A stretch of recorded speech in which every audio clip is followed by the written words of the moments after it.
السلام عليكم ورحمة الله وبركاته. الحمد لله نحمده ونستعينه ونستغفره ونؤمن به ونتوكل عليه ونعوذ بالله من شرور أنفسنا ومن سيئات أعمالنا. من يهده الله فلا مضل له ومن يضلل فلا هادي له.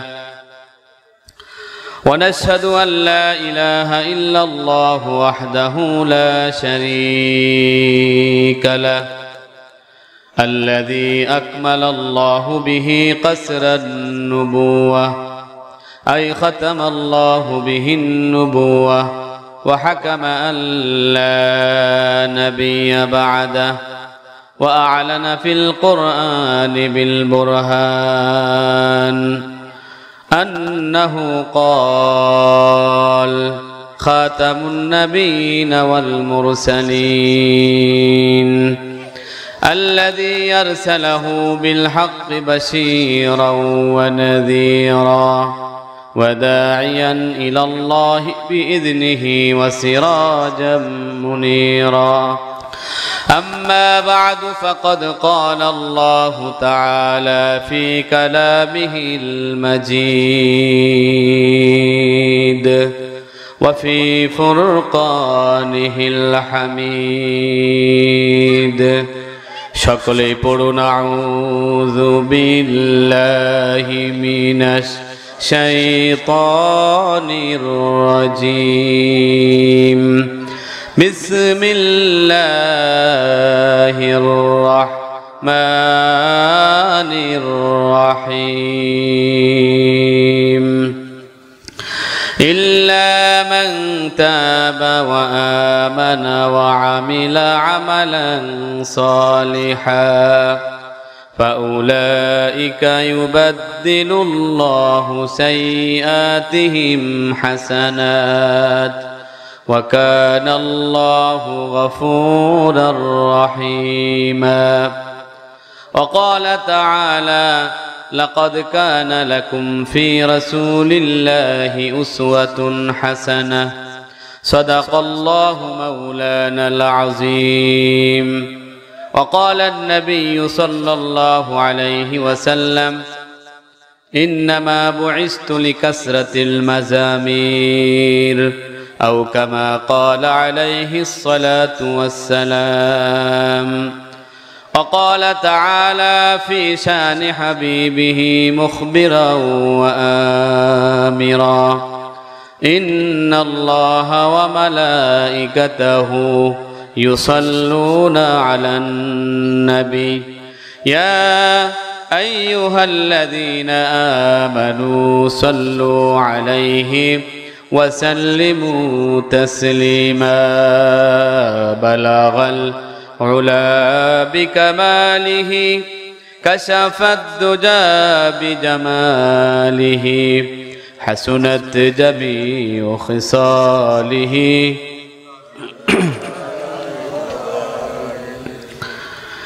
مسرق حب محمد مطلع دیوان ما مطلع خورشید شقاص سینہ سوزان ما.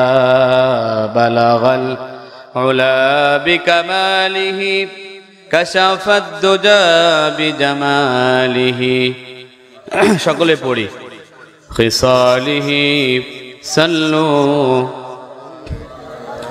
যাদের ভয়ে নত হয়ে থাকতো সকল বেঈমান, যাদের ভয়ে নত হয়ে থাকতো সকল বেঈমান, সেই বীরেরা কই রে তোরা, কোথায় গেল সেই ঈমান। বালাগাল উলা বিকামালিহি كشف الدجى بجماله حسنت جميع خصاله.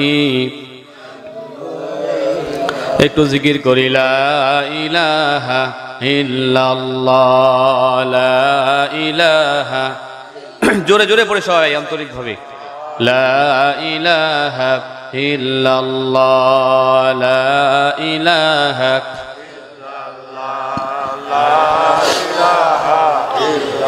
এই পৃথিবী ও আকাশের মালিক তুমি রহমান, তোমার দয়া এদের মাঝে নদীর মতো বহমান। লা ইলাহা ইল্লাল্লাহ লা ইলাহা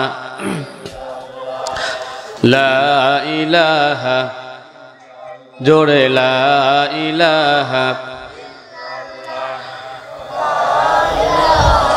নিখিল জগৎ জিকির করে তোমার নামে রাত্রি দিন, তোমার দয়ায় পাথর ফেটে ঝরনা ছুটে হয় বিলীন, তোমারই জন্যে বাতাসে গতি হারাই, তোমায় পেতে নদী সাগর বিলাই, ফুল পাখিরা তোমার নামে গাই যে গান, এই পৃথিবী ও আকাশের মালিক তুমি রহমান। লা ইলাহা ইল্লাল্লাহ লা ইলাহা লা ইলাহা ইল্লাল্লাহু মুহাম্মাদুর রাসূলুল্লাহ। সকলে পড়ি সাল্লাল্লাহু আলাইহি ওয়াসাল্লাম। পন কলিমা আজামে মসজিদ ও যুব সমাজের উদ্যোগে চতুর্থ বার্ষিক ইসলামী মহাসম্মেলনের সম্মানিত সভাপতি আলহাজ জনাব মোহাম্মদ আব্দুল কাহার অ্যাডভোকেট সাহেব, মুতাওয়াল্লি পন কলিমা জামে মসজিদ ও সাবেক পিপি জজ কোর্ট কিশোরগঞ্জ, আজকের মাহফিলের আলোচনা করেছেন। আজকের মাহফিলের প্রধান বক্তা আমার অত্যন্ত বন্ধু মানুষ হযরত মাওলানা মুফতি শামসুল ইসলাম মুন্সিপুরি সাহেব। আলোচনা করেছেন হযরত মাওলানা শফিকুল ইসলাম সিদ্দিকী সাহেব। মাহফিল পরিচালনা রয়েছেন আমার আরেকজন বন্ধু মানুষ, আপনাদের এলাকারই কৃতি সন্তান যারা মাওলানা শফিকুল ইসলাম সাহেব। আলোচনা করেছেন আমার পূর্বক্ষণে আমার অত্যন্ত বন্ধু বরেশ জনাব হযরত মাওলানা নেসারউদ্দিন শিহাবী সাহেব সহ দিগার উলামায়ে কেরাম, মঞ্চে উপবিষ্ট জাতির শ্রেষ্ঠ সন্তান উলামায়ে কেরাম, আমার সামনে উপস্থিত অত্র এলাকার দিনদার ইমানদার মুসলমান ভাইয়েরা, পর্দার আড়ালে বসে আলোচনা শুনছেন অত্র এলাকার পর্দানিসীন মা ও বোনেরা। আমরা প্রথমেই মহান আল্লাহ তাবারক ওয়া তাআলার দরবারে কালিমাতুশ শুকর আদায় করছি যে মহান আল্লাহ পাক আমাদের সকলকে দুনিয়ার সমস্ত ঝামেলা থেকে মুক্ত করে কোরআনে কারিমের বর্ণাঢ্য আয়োজনে আসার এবং বসার তৌফিক এনায়েত করেছেন। এজন্য আমরা মহান মনিবের দরবারে হৃদয়ের সবটুকুন আবেগ অনুভূতি উজাড় করে সমস্বরে জোরে সরে পড়ছি আলহামদুলিল্লাহ। লাখ কোটি নয়, বরং তার চেয়ে অনেক অনেক অনেক বেশি দরুদ ও সালামের হাদিয়া আল্লাহর সৃষ্টির প্রধান আকর্ষণ, বিশ্বসভার সভাপতি, সমস্ত নবী রাসূলগণের মাথার মুকুট, শামসুল হিদায়াত, বাদরুদ্দুজা, সাইয়্যিদুস সাকালাইন, ইমামুল মুরসালিন, খাতামুন নবীন ওয়াল মুরসালিন, আফতাবে নবুওয়াত, শাহানশাহে রিসালাত, সরকারে দুজাহা, সুলতানে মদিনা, হুজুরে আকরাম সাল্লাল্লাহু আলাইহি ওয়াসাল্লামের উপর, যাকে আল্লাহ পাক আজ থেকে প্রায় 1443 বছর পূর্বে হযরত ঈসা আলাইহিস সালাম আকাশে উঠে যাওয়ার 750 বছর পর, হযরত মূসা আলাইহিস সালামের ইন্তেকালের 2495 বছর পর, হযরত নূহ আলাইহিস সালামের মহাপ্লাবনের 3112 বছর পর এবং হযরত আদম আলাইহিস সালাম জান্নাত থেকে বের হয়ে দুনিয়াতে আসার 6125 বছর পর পৃথিবীর সর্বশ্রেষ্ঠ এবং সর্বশেষ নবী ও রাসূল হিসাবে প্রেরণ করেছিলেন আল্লাহ রাব্বুল আলামিন, যার পরে আর পৃথিবীতে কোনো নবী কিংবা রাসূল পাঠান নাই, কিয়ামত পর্যন্ত পাঠাবেনও না। সেই নবীর উপর দরুদ পড়ছি, সকলে পড়ছি সাল্লাল্লাহু আলাইহি ওয়াসাল্লাম। আমার ভাইয়েরা, আপনারা এখানে বসে আছেন দীর্ঘক্ষণ যাবত, আমরা এখানে বসে আল্লাহ রাব্বুল আলামিনের প্রশংসা করলাম। কিন্তু প্রশ্ন হচ্ছে যে আমরা আল্লাহর প্রশংসা কেন করলাম? প্রশ্ন হয় না? এই জন্যই প্রশংসা করলাম, আল্লাহ আমাদেরকে প্রশংসা করতে নির্দেশ করেছেন। কিন্তু আল্লাহ পাক আমাদেরকে কেন নির্দেশ করলেন? আল্লাহর কি অধিকার আমাদের উপর আছে? তার জবাব হচ্ছে আল্লাহ পাক এজন্যই আমাদেরকে প্রশংসা করতে বলেছেন, আমরা সব সময় আল্লাহর নিয়ামত ভোগ করতেছি। জোরে বলেন ঠিক কিনা? কেমন নিয়ামত আমরা অনেক সময় বুঝি না। আমি এই জন্য বোঝাবার জন্য বলি যে এই যে এখানে বিদ্যুতের লাইন জ্বলতেছে না, আপনাদের বাড়িতেও বিদ্যুতের লাইন আছে, আছে কিনা? মাস যাওয়ার পরে বিল দিতে হয় কিনা বলেন? একটু কথা বলেন, কথা বুঝলে। বিল দিতে হয় না? যদি আপনি 1 মাস 2 মাস 3 মাস বিল না দেন, তাহলে কি বাড়িতে বিদ্যুতের লাইন থাকবে? স্বাভাবিকভাবেই থাকবে না, কেটে দেওয়া হবে। বিজ্ঞানীরা একটা ইনফরমেশন দিয়েছেন, তথ্য দিয়েছেন যে মানুষ সৃষ্টি হওয়ার পর থেকে পৃথিবীতে বর্তমানে 700 কোটি 750 কোটি মানুষ আছে। পৃথিবী সৃষ্টি হওয়ার পর থেকে পৃথিবীর সমস্ত মানুষ মিলে যত লাইট খরচ করেছে, যত এনার্জি খরচ করেছে, যত গ্যাস খরচ করেছে, আল্লাহর দেওয়া সূর্যটা প্রতি সেকেন্ডে মানুষকে তার চাইতে বেশি আলো দেয়। সুবহানাল্লাহ বলেন। প্রতি সেকেন্ডে সূর্য একটা জায়গায় দাঁড়িয়ে, নির্ধারিত জায়গায় দাঁড়িয়ে আলো দিচ্ছে, চাঁদ একটা জায়গায় দাঁড়িয়ে আলো দিচ্ছে। জোরে কোন ঠিক কিনা? সূর্য কোনদিন চাঁদের আগে ওঠে? চাঁদ কোনদিন সূর্যের আগে উঠছে বলেন? ওঠে নাই। আমার ভাইয়েরা, বিজ্ঞানীরা তত্ত্ব দিয়ে বলেছেন সূর্য যেখানে দাঁড়িয়ে মানুষকে আলো দিচ্ছে, সেখান থেকে মাত্র যদি কয়েক ডিগ্রি নিচে নেমে আসে, তাহলে সারা পৃথিবী জ্বলে পড়ে ছারখার হয়ে যাবে। সূর্য যেখানে দাঁড়িয়ে আছে ওখান থেকে মাত্র কয়েক ডিগ্রি যদি উপরে উঠে যায়, সারা পৃথিবী অন্ধকারাচ্ছন্ন হয়ে যাবে, সবাই অন্ধকারের মধ্যে পড়ে যাবে। চাঁদ যেখানে দাঁড়ায় আছে ওখান থেকে মাত্র কয়েক ডিগ্রি যদি নিচে নেমে আসে, তাহলে মহাপ্লাবন হয়ে যাবে, 30 ফিট উঁচা জলোচ্ছ্বাস হয়ে যাবে, মানুষগুলি মরে যাবে। চাঁদ যেখানে দাঁড়ায় আছে ওখান থেকে মাত্র কয়েক ডিগ্রি উপরে যদি উঠে যায়, সারা পৃথিবী মরুভূমি হয়ে যাবে। সুবহানাল্লাহ। নির্দিষ্ট একটা স্থানে আমার আল্লাহ তার কুদরত দিয়া চাঁদ এবং সূর্যকে পরিচালিত করতেছেন। চাঁদ সূর্যের আগে ওঠে না, সূর্য চাঁদের আগে ওঠে না। কোরআনে কারিমে আল্লাহ রাব্বুল আলামিন 36 নম্বর সূরা ইয়াসিন 41 নম্বর আয়াতে কোট করেছেন। আল্লাহ পাক বলছেন, লাশ-শামসু ইয়ামবাগি লাহা আন তুদরিকাল কামারা ওয়ালাল লাইলু সাবিকুন নাহার ওয়া কুল্লুন ফি ফালাকি ইয়াসবাহুন। কবি নজরুল বলেছেন, প্রবল জ্ঞানী হইবে যাহারা, আপন মনেতে বুঝিবে তাহারা, রাত্রি পারে না আগে যাইবার, দিনের স্থান করে অধিকার। চন্দ্র পারে না সূর্যকে ধরিতে, সূর্য পারে না চন্দ্রকে ধরিতে, যাহার যে স্থান বহাল রাখিয়া ভ্রমণ করিছে খোদাকে ডরিয়া। আল্লাহু আকবার বলেন। আল্লাহর হুকুম মেনে চন্দ্র সূর্য চলতেছে। দেখেন কত বড় চন্দ্র সূর্য। আমাদের দেশে রাস্তা আছে, তারপরে ট্রাফিক আছে, আছে কিনা বলেন? পৃথিবীর সবচাইতে উন্নত মানের ট্রাফিক ব্যবস্থা হচ্ছে সুইডেন, আমেরিকা, তারপরে আপনার সুইজারল্যান্ড, ওইসব দেশে। ওইসব দেশে যদি আপনি রাস্তা ক্রস করেন, রাস্তায় দাগ দেওয়া আছে না, সাদা দাগ, দাগ এপারে একজনের এপারে একজনের সিরিয়াল, যেখানে ওয়ান ওয়ে, একটা রাস্তা যেখানে। তো ওই সমস্ত উন্নত এলাকায় বিশাল বিশাল রাস্তা আছে, ট্রাফিক ব্যবস্থা খুব কঠিন, কঠোর। আপনি রাস্তার দাগ ক্রস করলেন, আপনাকে পুলিশ দাঁড়া করাবে না, অটোমেটিক আপনার বাসায় ফাইন চলে যাবে। বাসায় গিয়ে দেখবেন যে আপনি একটা অন্যায় করেছিলেন, জরিমানা দেওয়া লাগবে। এত উন্নত মানের ট্রাফিক ব্যবস্থা, তারপরেও কি ওই সমস্ত দেশে অ্যাক্সিডেন্ট হয় কিনা বলেন তো? অ্যাভেলেবেল হচ্ছে, হয় না? হইতেছে। কিন্তু আকাশে তো একটা রাস্তা আছে, আছে কিনা বলেন? চন্দ্র সূর্য চলার একটা রাস্তা আছে। আমার ভাইয়েরা, বিজ্ঞানীরা বলেছেন সূর্য হচ্ছে পৃথিবী থেকে 13 লক্ষ গুণ বড়।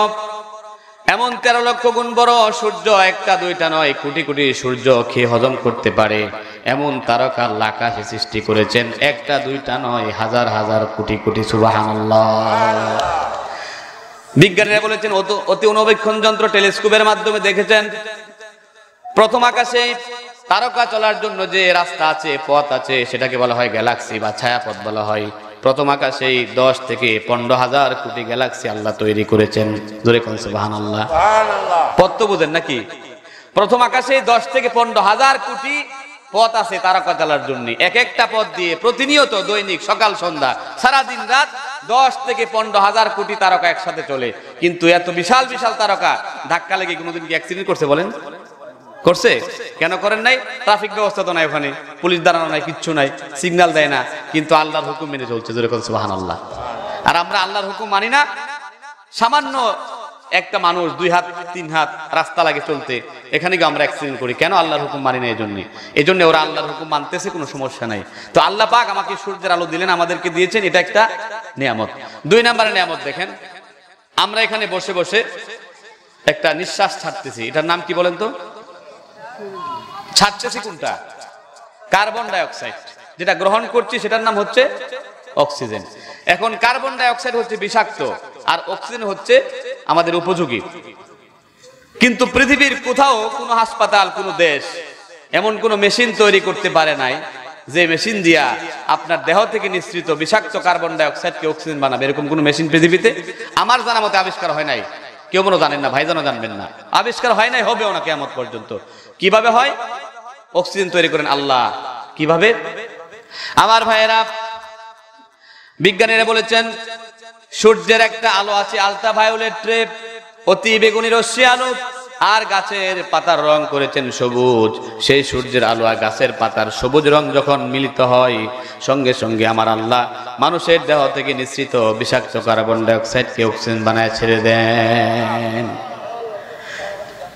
সেই অক্সিজেন যদি আপনি কিনে ব্যবহার করতে যান, সহজে আপনি বুঝবেন, যদি কোনো রোগী আপনার হাসপাতালে থাকে আর কিনে কিনে অক্সিজেন ব্যবহার করা লাগে, তাহলে মিনিমাম আপনার 1 ঘন্টায় বিল আসবে 100 টাকা।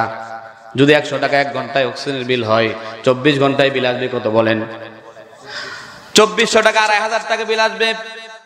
1 মাসে আপনার বিল আসবে 75,000 টাকা।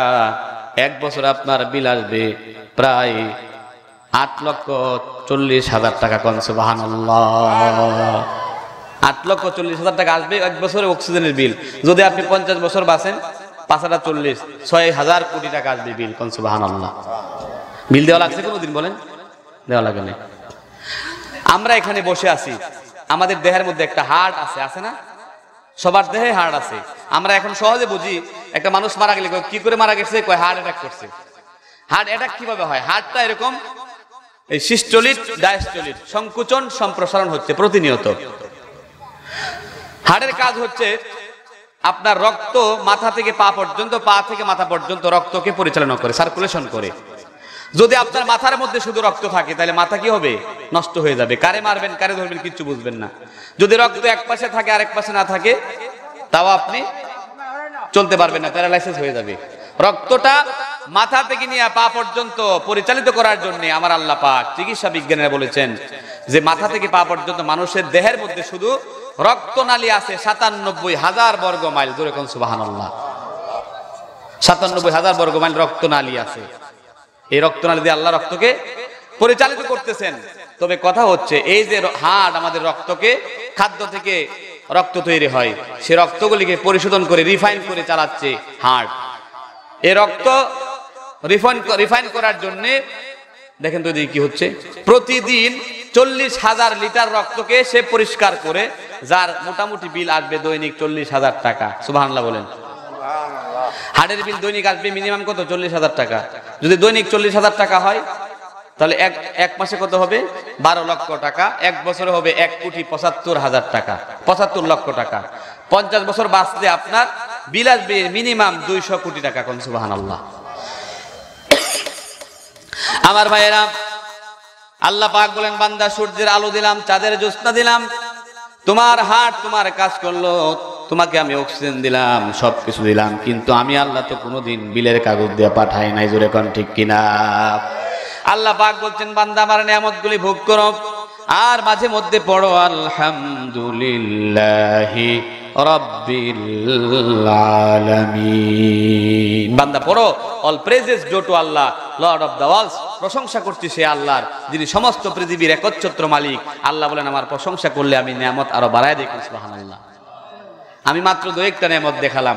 আল্লাহ পাক কি বলছেন, কত নিয়ামত দিয়েছেন। কোরআনে অনেক কথা আল্লাহ বলেছেন, এর মধ্যে একটি কথা আমি শুধু শোনাচ্ছি। আল্লাহ রাব্বুল আলামিন তার নিয়ামতের ব্যাপারে কোরআনে কারীমের 31 নম্বর সূরা, সূরাটির নাম হচ্ছে সূরাতুল লুকমান, আয়াত নাম্বার হচ্ছে 27। আল্লাহ পাক বলছেন, ওয়ালাউ আন্নামা ফিল আরদি মিন শাজারাতিন আকলামুন ওয়াল বাহরু ইয়ামুদ্দুহু মিন বাদিহি সাবআতু আবহুরিম মা নাফিদাত কালিমাতুল্লাহ। আল্লাহ পাক বলেন আমি মানুষকে দুনিয়াতে সুন্দর করে চলার জন্য 7টি মহাসমুদ্র দিলাম। জোরে কোন কয়টি? 7টি মহাসমুদ্র দিলাম। এর মধ্যে প্রথমটি হচ্ছে প্রশান্ত মহাসাগর, যাকে ইংরেজিতে বলা হয় প্যাসিফিক ওয়াচেন। বিজ্ঞানী বলেছেন প্রশান্ত মহাসাগরের মোটামুটি আয়তন হচ্ছে 15,60,00,000 বর্গ মাইল। তারপর হচ্ছে আটলান্টিক মহাসাগর, যার মোটামুটি আয়তন হচ্ছে 8,30,00,000 বর্গ মাইল। তারপর হচ্ছে ভারত মহাসাগর, যার আয়তন হচ্ছে 7,32,00,000 বর্গ মাইল। একটা সাইডের সবচাইতে বেশি গভীরতম জায়গার নাম হচ্ছে মারিয়ানা ট্রেঞ্চ, যে জায়গার গভীরতা হচ্ছে 36,000 ফিট। জোরে কোন সুবহানাল্লাহ। 36,000 ফিট। পৃথিবীতে একটা পাহাড় আছে সবচাইতে উঁচু পাহাড়, সেটার নাম হচ্ছে হিমালয়ের মাউন্ট এভারেস্ট। তার উচ্চতা হচ্ছে 29,035 ফিট। এবার আপনি একটু চিন্তা করেন, পৃথিবীর সবচাইতে বড় পাহাড় মাউন্ট এভারেস্ট, যার উচ্চতা হচ্ছে 29,035 ফিট। সে পৃথিবীর বিশাল বড় পাহাড়টাকে যদি আপনি কোন রকম ভাবে ধরে এনে, দত্তের মতো ধরে এনে প্রশান্ত মহাসাগরের মারিয়ানা ট্রেঞ্চের মধ্যে ছেড়ে দেন, মুহূর্তের ভিতরে পৃথিবীর সবচেয়ে বড় পাহাড়টা পানির নিচে তলিয়ে তো যাবেই, তার উপরে আরো পানি থেকে যাবে কমপক্ষে 7,000 ফিট। সুবহানাল্লাহ। তারপর হচ্ছে আটলান্টিক মহাসাগর।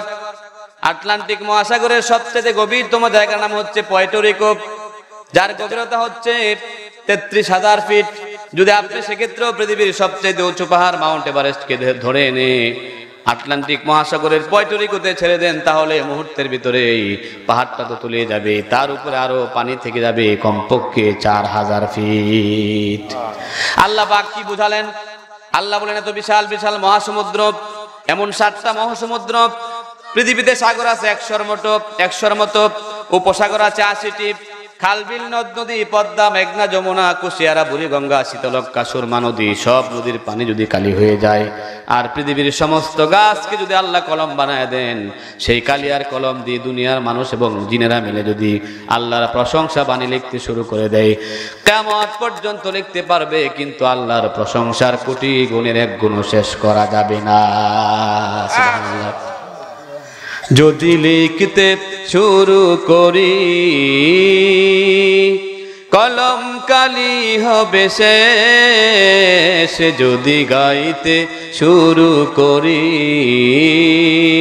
হৃদয়ের সুর হবে শেষ, যদি লিখতে শুরু করি কলম কালি হবে শেষ, যদি গাইতে শুরু করি হৃদয়ের সুর হবে শেষ, ফুরাবে না তোমার প্রশংসার রেশ, তবু ফুরাবে না তোমার প্রশংসার রেশ। জোরে কোন ঠিক কিনা? কত মহান তুমি, কত মহিয়ান, তুলনা তোমার হয় না। ভুবন জুড়ে শুধু দেখি আমি, দেখি তোমার করুণা। কত মহান তুমি, কত মহিয়ান, তুলনা তোমার হয় না। ভুবন জুড়ে শুধু দেখি আমি, দেখি তোমার করুণা। আকাশে বাতাসে সাগরে নদীতে তোমার রহম ঝরে অবিরল, যদি লিখতে শুরু করি কলম কালি হবে শেষ, যদি গাইতে শুরু করি হৃদয়ের সুর হবে শেষ, ফুরাবে না তোমার প্রশংসার রেশ। বলেন আল্লাহু আকবার। আল্লাহর প্রশংসা করে শেষ করা যাবে না, তদুপরি আমাদেরকে আল্লাহর প্রশংসা করতে হবে। ভাইরা আমার, এবার আসুন আমি আমার মূল আলোচনায় যাই। আমি যে আয়াতটি কারিমা তেলাওয়াত করেছি, আয়াতটি হচ্ছে কোরআনে কারিমের 25 নম্বর সূরা, সূরাতুল ফুরকানের 70 নম্বর আয়াত, এবং দ্বিতীয় আয়াতটি হচ্ছে 33 নম্বর সূরা আহজাবের 21 নম্বর আয়াত। আল্লাহ এবং আল্লাহ রাসূলের আয়াত এবং হাদিস থেকে আপনাদেরকে কিছু কথাবার্তা শোনাবার চেষ্টা করব। তবে আমি কিছুই বলতে পারবো না, আল্লাহ পাক যেন আমাদেরকে তৌফিক না দান করেন। আল্লাহ যেন আমাদের সকলকে আমলের নিয়তে শোনার তৌফিক দেন। জোরে বলেন আমিন। ভাইরা আমার, একটা কথা আমি বলি প্রায় সময়, আমরা এখানে এসেছি অনেক কোন যাবত আলোচনা শুনতেছেন, কিন্তু আমলের নিয়ত যদি না করি, আমরা আমল না করি, আলোচনা হাজারো বার শুনলে কি লাভ হবে বলেন? আমি প্রায় সময় একটা এক্সাম্পল দিয়ে বলি যে এক সময় এক ডাক্তারের কাছে ইন্ডিয়াতে একজন রোগী গেছেন চিকিৎসা করার জন্য। রোগীর ছিল ডায়াবেটিস রোগ। কি রোগ ছিল বলেন? ডায়াবেটিস রোগ। আপনাদের এলাকায় আছে তো নাকি? ডায়াবেটিস রোগ ছিল। অনেক জায়গায় আবার ডায়াবেটিস রোগের নাম শুনলে অনেকে মানে আশ্চর্য হন। যেমন রংপুর, বগুড়া মানুষ তো গরিব বেশি, তো এই রংপুরের থেকে নাকি একজন লোক গেছে কাজ করতে ঢাকা এক সাহেবের বাড়িতে। যাওয়ার পরে সাহেব খুব বড় লোক, মানুষ গুলশানে থাকেন, উনি তো কর্মচারী, তো অনেক টাকা পয়সার কোনো অভাব নাই, পোলাও কুরমার কোনো অভাব নাই, কিন্তু সাহেব কিছুই খাইতে পারে না। তো কর্মচারী বললো, স্যার আপনার কি হয়েছে, আপনি যে খান না এত বিশাল বিশাল খাবার আপনার সামনে থেকে? কয় আমার তো ডায়াবেটিস রোগ হয়েছে। মূর্খ মানুষ তো, গ্রামের মানুষ। কয় স্যার এত সুন্দর রোগ যদি আমার একটু হইতো। নামটা সুন্দর না? ডায়াবেটিস, কত সুন্দর, কিন্তু যারে ধরছে সে বুঝবে, ঠিক কিনা বলেন? বুঝে। তো রোগী গেছে ভারতে চিকিৎসা করার জন্য, ডাক্তার তার ইউরিন, ব্লাড, প্রস্রাব পরীক্ষা করে বলছে তোমার তো ডায়াবেটিস ধরা পড়ছে। কয় স্যার তাহলে কি করতে হবে? কয় তোমার তো ডায়াবেটিস হলে সাধারণত খাবারটা কন্ট্রোল করতে হয়, ডায়েট কন্ট্রোল করতে হবে। কয় স্যার আমি তো মূর্খ মানুষ, ঠিক বুঝে শুধু আমার একটু দয়া করে লিখে দেন কেমনি কি করবো। তো ডাক্তার সাহেব লিখছেন তুমি সকাল বেলায় মাত্র একটা রুটি খাইবা, এখন থেকে সামান্য পরিমাণ ভাজি খাইবা, দুপুর বেলায় 1 কাপ চালের ভাত, সামান্য পরিমাণ তরকারি, রাতের বেলায় আবার একটা রুটি, সামান্য তরকারি। ডাক্তার সিল দিয়ে বলছে যাও, 1 মাস পরে আবার আমাকে রিপোর্টটা জানায়ও। রোগী প্রেসক্রিপশন হাতে নিয়ে, তার বন্ধু ছিল পাশে, বলছে বন্ধু দেখো তো ডাক্তার সাহেব কি লিখছেন, আমার কিছু বুঝে আসলো না। কয় কি বুঝো নাই? চলো এখনো সময় আছে, ডাক্তারের কাছে যায় বুঝে আসি, না বুঝে ওষুধ খেলে তো লাভ হবে না, চলো যাই। ডাক্তারের কাছে গিয়ে বলতে স্যার আপনি কি লিখলেন, আপনার লেখা কিছুই বুঝলাম না। কয় কোনটা বুঝো নাই বলো? কয় স্যার আপনি লিখছেন সকালবেলায় একটা মাত্র রুটি খাওয়ার জন্যই, আমি তো সকালবেলায় মিনিমাম 18টা রুটি খাই, দুপুরের বেলায় মিনিমাম 1.5 কেজি চালের ভাত লাগে আমার, রাতের বেলায় না খাইলেও 15টা রুটি লাগে। এখন আপনি লিখছেন একটা রুটি 1 কাপ চালের ভাত খাওয়ার জন্য, আমি কি আমার স্বাভাবিক খানাটা খাওয়ার পরে আপনারটা খাবো, না আপনারটা খাওয়ার পরে আমারটা খাবো? আচ্ছা আপনারা বলেন, বুঝে থাকলে এরকম যদি রোগী বুঝে আর চিকিৎসা করে, সারা জীবনে কি ডায়াবেটিস ভালো হবে? ওটা যেমন ভালো হবে না, ঠিক তদ্রুপ ওয়াজ যদি শুনেন আমলের নিয়ত না করেন, মজা লাগলো কান দিয়ে উড়াই দিলেন, লাভ হবে না। এজন্য আমরা সকলেই আমলের নিয়ত করে নি, আল্লাহ তৌফিক দিন, বলেন আমিন। আমার ভাইয়েরা, আজকে আমাদের সামনে অনেক দুর্দিন যাচ্ছে আমাদের ইসলামের মুসলমানের বিরুদ্ধে নানা রকম ষড়যন্ত্র শুরু হয়েছে। বিশেষ করে আমাদের দেশের কিছু নাস্তিক আর মুরতাদ, নামধারী মুসলমান, নাম মুসলমান, বাবার নাম মুসলমান, সবকিছু মুসলমানের আচার আচরণ, ঈদগাহে যায়, গরুর গোশত খায়, কিন্তু ইসলামের বিরুদ্ধে কাজ করে, যেরকম ঠিক কিনা? আমার বন্ধুগণ আপনারা জানবেন, জেনে থাকবেন, যুগে যুগে আল্লাহ এবং আল্লাহ রাসূলের বিরুদ্ধাচরণকারীরা, কোরআনের বিরুদ্ধাচরণকারীরা রাসূলের জমানায় ছিল, এখনো আছে। এখন আগে আবু জাহেল, আবু লাহাব, উতবা, সাইবা ছিল, তারা এখন নাই, কিন্তু আবু জাহেল, আবু লাহাব, উতবা, সাইবা, ওয়ালিদ ইবনুল মুগীরার প্রেতাত্মা এবং তাদের দোসর যারা আছে তারা আছে, যেরকম ঠিক কিনা? আপনারা জানেন বাংলাদেশ হচ্ছে 92% মুসলমানের দেশ, যেখানে 92% মুসলমান আর মাত্র 5% হিন্দু। এই 5% হিন্দুদের মহাব্বত আমাদের মুসলমানদের ভিতরে বেশি ঢুকে গেছে, যেরকম ঠিক কিনা? যার কারণে বাংলাদেশের বর্তমান সিলেবাসে, আপনারা যারা শিক্ষিত মানুষ বুঝবেন, এটা কিন্তু রাজনৈতিক কোনো বক্তব্য না, ইমান রক্ষার বক্তব্য এটা। বাংলাদেশের মতো মুসলিম কান্ট্রি, মুসলমানের দেশ, মুসলমানের সন্তান যেখানে বেশি, সেই মুসলমানের দেশে মুসলমানদের বইয়ের থেকে মুসলমানদের কবিতা, মুসলমানদের গদ্য সরাই দেয়া, হিন্দুদের পাঠাবলী শিক্ষা দেওয়ার ব্যবস্থা করা হচ্ছে, যেরকম ঠিক কিনা? মাত্র গুটি কয়েকজন নাস্তিক আর মুরতাদদের প্রয়োজনায় পড়ে এরকম শিক্ষা ব্যবস্থাকে হিন্দু আনা করা হচ্ছে। আমরা এখান থেকে উদাত্ত আহ্বান জানাতে চাই, দায়িত্বহীন কণ্ঠে বলতে চাই, মুসলমানদের 90%-এর উপর মুসলমান যেখানে আছে, সেখানে মুসলমানদের ম্যান্ডেটকে লক্ষ্য করে মুসলমানদের সিলেবাসের মধ্যে মুসলমানদের সকল ধর্মের গল্প কাহিনী, গল্প গদ্য ঢুকাতে হবে। আর যদি হিন্দুদের গল্প কাহিনী এগুলো বাদ দেওয়া না হয়, তাহলে মুসলমানরা আন্দোলন করে প্রয়োজনে রক্ত দিয়ে, জান দিয়ে, শহীদ হলেও আমাদের দাবি পুরা করবে, যেরকম ঠিক কিনা? আমার ভাইরা, আজকে বাংলাদেশের মতো রাষ্ট্রে, যেখানে পবিত্র জায়গা সুপ্রিম কোর্ট, সেখানে গ্রিক দেবীর মূর্তি তৈরি করা হয়েছে। আপনারা কি জানেন সে কথাটা?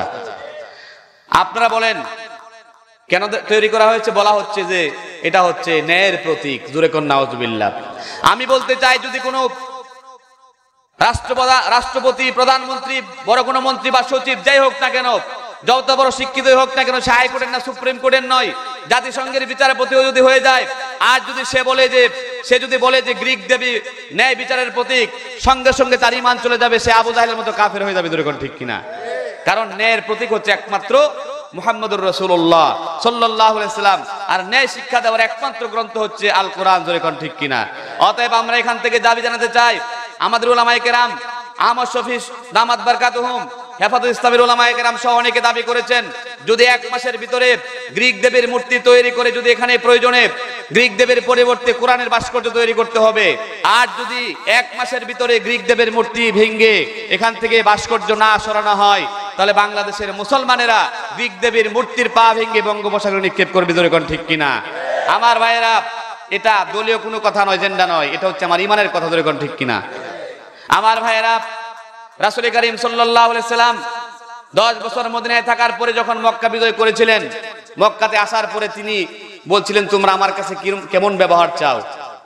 তখন অনেকে বলছিল, চাচার কাছে ভাতিজা, ভাইয়ের কাছে ভাই যেমন ব্যবহার চাই আমরাও তেমনটা চাই।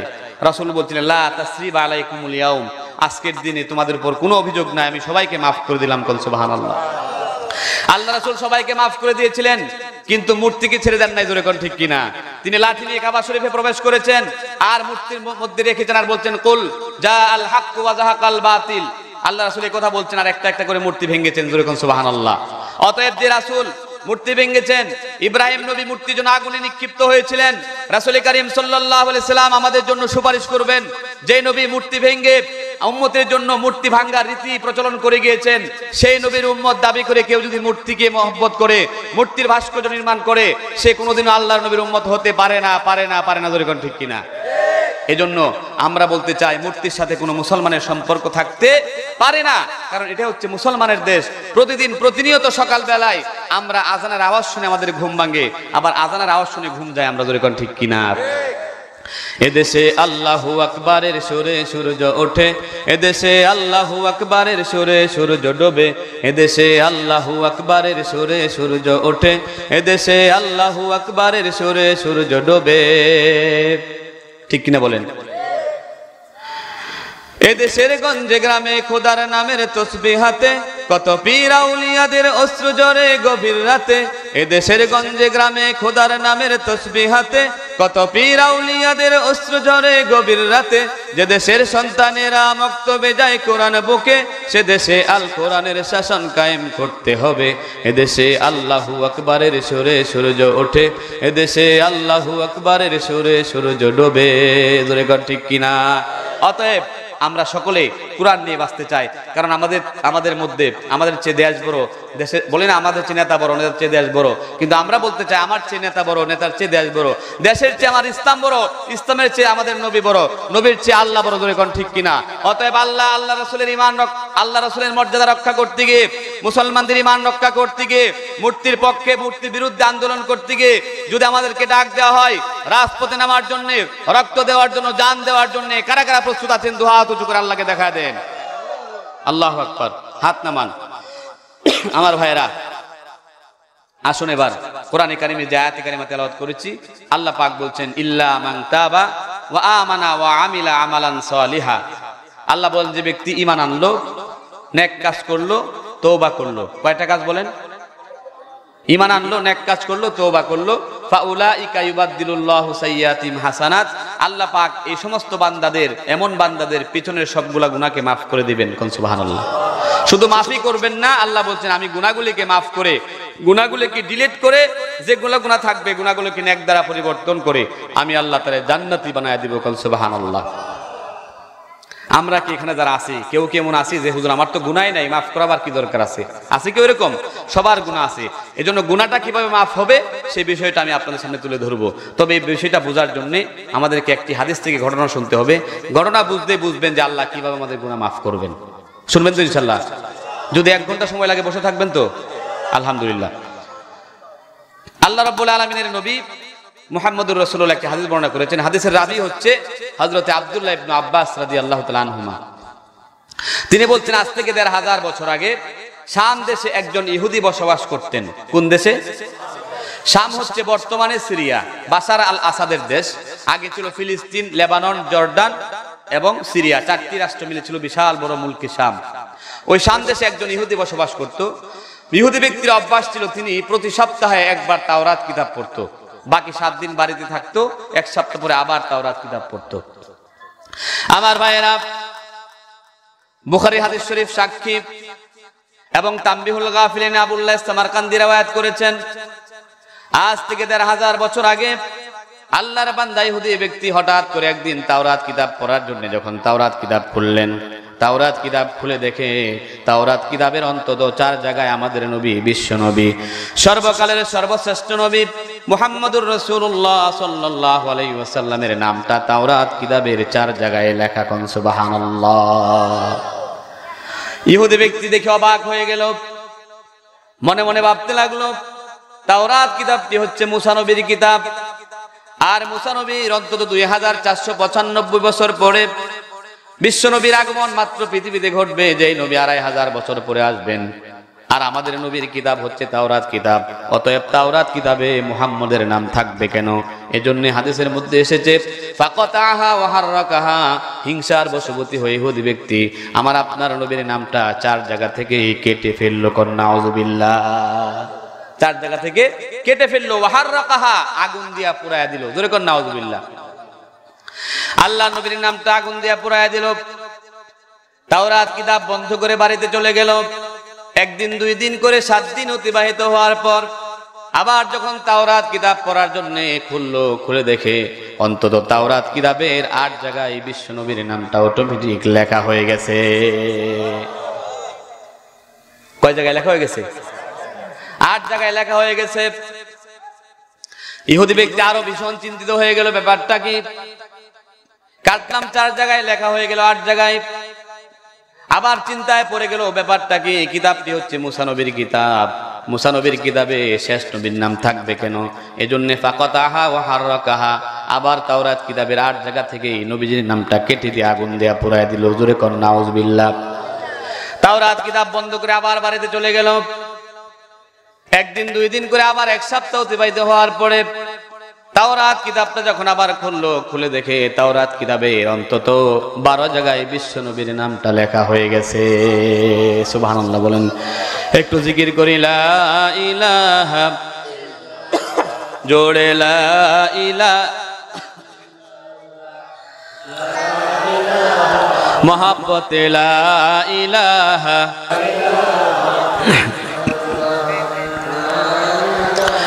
এই বৃক্ষ দাঁড়িয়ে আছে সারি সারি, অপরূপ ফুল ফুটে ঝরছে তারি। বৃক্ষ দাঁড়িয়ে আছে সারি সারি, অপরূপ ফুল ফুটে ঝরছে তারি। মৌমাছি ভ্রমরের মৃদু গুঞ্জন, মোহময় প্রকৃতি পাগল পারা। আল্লাহ তুমি দয়াময়, করুণা ঘেরা। লা ইলাহা,